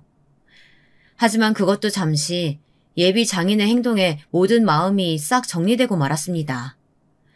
예비 장인은 자기가 한 잘못은 새하얗게 잊었는지 제게 성큼성큼 다가와 제 어깨를 세게 밀쳤습니다. 네가 뭔데 내 딸을 울려? 내가 네 엄마 뺏어왔다고 생각해서 일어나 본데 네 아버지가 얼마나 한심하고 못난 인간이었으면 마누라가 도망갔겠어. 네 엄마가 가엾고 불쌍해서 내가 걷어준 거라고. 정말 기가 막히고 코가 막혔습니다. 이제 보니 둘 다 똑같은 게 아주 천생연분이 따로 없더군요. 우리 아버지가 못나서 저 여자가 도망갔다고? 말도 안 되는 소리 하지 마. 당신하고 바람나서 자식까지 버리고 도망간 거잖아. 당신 딸도 알아? 당신이 마누라 두고 저 여자랑 바람나서 이혼한 거. 그게 무슨 말이야? 아빠랑 새엄마가 바람나서 엄마랑 이혼한 거였어? 나한테는 그런 소리 한 적 없었잖아. 엄마랑 아빠가 이혼하고 나서 새엄마랑 만난 거라며. 여자친구는 부모님이 이혼하시고 나서 새엄마를 만나 재혼한 것으로 알고 있었어요. 하지만 진실은 언젠가 드러나게 되어 있었죠. 아무리 숨기려고 해도 소용이 없었습니다. 제가 제 두 눈으로 똑똑히 다 봤는걸요. 저 두 사람이 서로 가정이 있는 상태로 만나 바람을 피웠다는 사실을 말이죠. 이젠 다 상관없었습니다. 그 어떤 일이 있어도 저런 집안하고는 엮일 수 없으니까요. 인연이라는 게 참 거지 같네. 죽을 때까지 다시는 보고 싶지 않았던 얼굴을 다 보게 되고. 결혼은 당연히 없던 일로 하죠. 저는 이만 가보겠습니다. 자기야, 제발 이러지 마. 내가 자기 얼마나 사랑하는 줄 알잖아. 저는 파혼 선언을 하고 집을 나와버렸어요. 그 더러운 집구석에는 잠시도 있고 싶지 않았으니까요. 그런데 여자친구는 집 밖까지 쫓아나왔어요. 저는 마음을 굳게 먹고 외면했습니다. 그때였어요. 제 어머니라는 여자도 따라 나오더군요. 어머, 아들. 우리 아들이 정말 의사가 됐어? 그렇게 공부를 잘하더니 결국 해냈구나. 엄마가 우리 아들을 얼마나 그리워하고 보고 싶었는지 몰라. 역시나 사람은 변하는 게 아니었습니다. 친딸은 아니어도 그래도 10년 넘게 키운 딸이 지금 당장 파혼을 당했는데 그 와중에 제가 의사가 됐다는 것만 중요한가 봅니다. 저에게 가증스러운 얼굴로 다가온 어머니는 갑자기 제 손을 부여잡더군요. 너희 아버지는 잘 있지? 명색이 아들이 의사인데 아직도 그렇게 지질궁상으로 살아? 내가 요즘 들어 꿈자리에 네 얼굴이 자꾸 보이더니만 이렇게 만나려고 했나 보다. 저는 어머니의 얼굴을 자세히 들여다봤습니다. 혹시 다른 사람보다 피부가 아주 두꺼운 건 아닌가 싶어서요. 표정 하나 안 바뀌고 아버지를 들먹이는 모습에 어떻게 저런 뻔뻔한 인간이 있나 싶더군요. 저는 그 길로 어머니라는 여자에게 달려들어 뺨을 세게 올려붙였습니다. 아버지의 목까지 담아 짝 소리가 날 정도로 세게 때렸습니다. 염치가 없어도 분수가 있지. 당신이 어디서 아버지 얘길 꺼내. 아버지, 당신 때문에 죽었어. 당신이 그렇게 집 나가고 바로 돌아가셨다고. 어머, 그래? 엄마는 몰랐네. 근데 아들, 사실은 엄마도 죽다 살았어. 바로 얼마 전에 유방암에 걸려서 아주 고생했잖아. 그때 엄마가 얼마나 무서웠는데 우리 아들 얼굴도 못 보고 죽는 줄 알았다니까? 우리 아들이 의사인 줄 알았으면 내가 진작에 우리 아들 찾아갔을 텐데. 하긴 이제라도 만난 게 어디야. 그러고 보니 여자친구에게 들은 적이 있었어요. 어머니께서 전에 유방암 1기 진단을 받아 수술을 받으셨다는 이야기를요. 그게 나랑 무슨 상관이에요? 이제 와서 내가 의사라니까 아쉬워요? 근데 어쩌죠? 난 당신이랑 부모 자식 연 끊은 지 오랜데. 핏줄이라는 게 어디 그렇게 쉽게 끊어지니? 옛날 일은 있고 우리 이제 얼굴도 자주 보고 종종 만나자. 엄마 때문에 나 지금 파혼당하게 생겼는데 그게 지금 내 앞에서 할 말이야? 아니 이게 어디서 엄마한테 소리를 질러? 너야말로 쪽팔린 줄 알아야지. 네가 남자 하나 확 휘어잡지 못하니까 이런 일 가지고 남자가 파혼하겠다고 하는 거 아니야? 나 봐라. 네 아버지가 나 좋다고 조강지처까지 버리고 왔잖니. 보면 볼수록 이런 막장이 또 없었습니다. 제 어머니라는 여자는 애초에 부끄러움이라는 걸 모르고 태어난 것만 같았죠. 제 눈으로 직접 보고도 뭐 저런 인간이 있나 싶더군요. 정말 저런 여자가 제 어머니라는 사실이 끔찍하게도 싫었습니다. 그때였어요.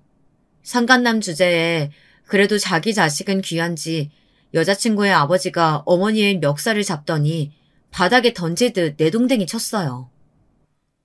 어머머! 이 인간이 미쳤나? 어디 감히 내 몸에 손을 대? 그래, 나 미쳤다. 이 년이 어디서 감히 내 딸 인생에 똥물을 튀겨? 내가 어쩌다 너 같은 걸 지금까지 데리고 살았나 모르겠다. 너 같은 거 이제 필요 없으니까 지금 당장 이 집에서 나가! 저는 여자친구네 집에 결혼 허락을 받으러 갔다가 아주 말도 안 되는 일을 겪고 말았습니다. 하지만 어쩐지 속은 시원했습니다. 고모가 걱정하실까봐 말은 하지 않았지만 아버지가 돌아가신 이후 내내 가슴속이 꽉 막힌 듯이 살았어요. 아버지는 억울하게 돌아가셨는데 어머니라는 여자가 행복하게 살까 봐서요. 그런데 여전히 엉망으로 사는 모습을 보고 나니 마음이 조금이나마 풀리는 것 같았습니다. 이런 말 하면 안 되는 건 알지만 유방암에 걸렸다는 것도 어쩐지 쌤통이었어요. 분명 업보라고 생각했습니다. 그날 이후 어떻게 됐냐고요? 상간남이자 전 여자친구의 아버지에게 따로 연락이 왔어요. 제게 하고 싶다는 말이 있다면서요. 이제 와서 내가 무슨 말 해도 용서가 안 되겠지만 내가 미안했네. 자네한테 내가 아주 큰 실수했어. 그 사람하고 나하고 완전히 헤어졌어. 그러니까 제발 내 딸 딱 한 번만 만나주게. 지금 내 딸이 자네 때문에 밥도 안 먹고 울고만 있어. 헤어진 여자친구가 저와 파혼하게 된 게 충격이었는지 많이 힘들어하나 보더군요. 유부남이 바람까지 피우고 남의 아내까지 훔쳐간 주제에 자기 딸이 힘들어하는 건 못 보겠나 봐요. 제 앞에서 아주 꼬리를 내리더군요. 이걸 어쩌죠? 저는 당신 딸이라는 걸 안 순간 모든 감정이 싹 사라져버렸어요. 절대 다시 만날 생각 없으니까 다신 찾아오지 마세요. 상간남 아저씨는 제 앞에서 무릎이라도 꿇을 기세였어요. 하지만 저는 그럴수록 더 매몰차게 외면하고 자리를 박차고 나왔습니다. 어머니는 정말로 그 집에서 쫓겨났더군요. 오갈 데 없는 신세가 된 어머니는 어떻게 제 번호까지 알아냈는지 제게 계속 전화를 했어요. 제가 전화를 받지 않자 근무하는 병원까지 찾아왔더군요. 아들, 엄마 아직도 항암 치료 받는 중이라 스트레스 받으면 안 돼. 명색이 아들이 의사인데 엄마가 이렇게 집도 없이 떠돌아다니면 되겠어? 너 집 어디야? 엄마가 거기서 좀 살아야겠다. 웃기고 있네. 당신 호적도 다 파서 그 상간남한테 갔잖아. 난 당신이랑 이제 아무 사이도 아니니까 다신 찾아오지 마. 안 그러면 영업방해로 신고할 거야. 저는 그날 이후로는 절대 만나주지 않았어요. 그리고 찾아올 때마다 계속 경찰에 신고했습니다. 얼굴을 보고 심한 소리를 퍼부을까도 했지만 그것보다 다른 방법을 선택했어요. 어머니가 저를 버린 것처럼 똑같이 해줘야겠다 결심했습니다. 절대 상대도 하지 않기로요. 얼마 뒤 저는 아버지가 돌아가시고 처음으로 고모와 고모부 그리고 제 사촌동생과 함께 아버지의 묘에 다녀왔습니다. 혼자는 자주 갔지만 어쩐지 다른 분들과는 못 가겠더라고요. 아버지 앞에서 제가 행복하게 사는 모습을 보여드리기가 죄송해서요. 저는 처음으로 아버지에게 소주도 한 잔 따라드렸습니다. 그리고 말씀드렸어요. 고모 가족들과 행복하게 살고 있다. 그러니 아버지도 제 걱정은 하지 말고 하늘나라에서 마음 편하게 계시라고 말씀드렸습니다. 저는 이제와 마음의 빚을 갚은 것 같았습니다. 더는 저를 버린 사람에 대한 원망으로 제 인생을 낭비하는 일은 하지 않기로 했습니다. 그러기엔 제게 너무 불필요한 사람이었으니까요. 여러분도 자신에게 필요 없는 사람들 때문에 힘들어하시는 일 없이 편안하시기를 바라겠습니다. 제 기나긴 인생 이야기 들어주셔서 감사합니다.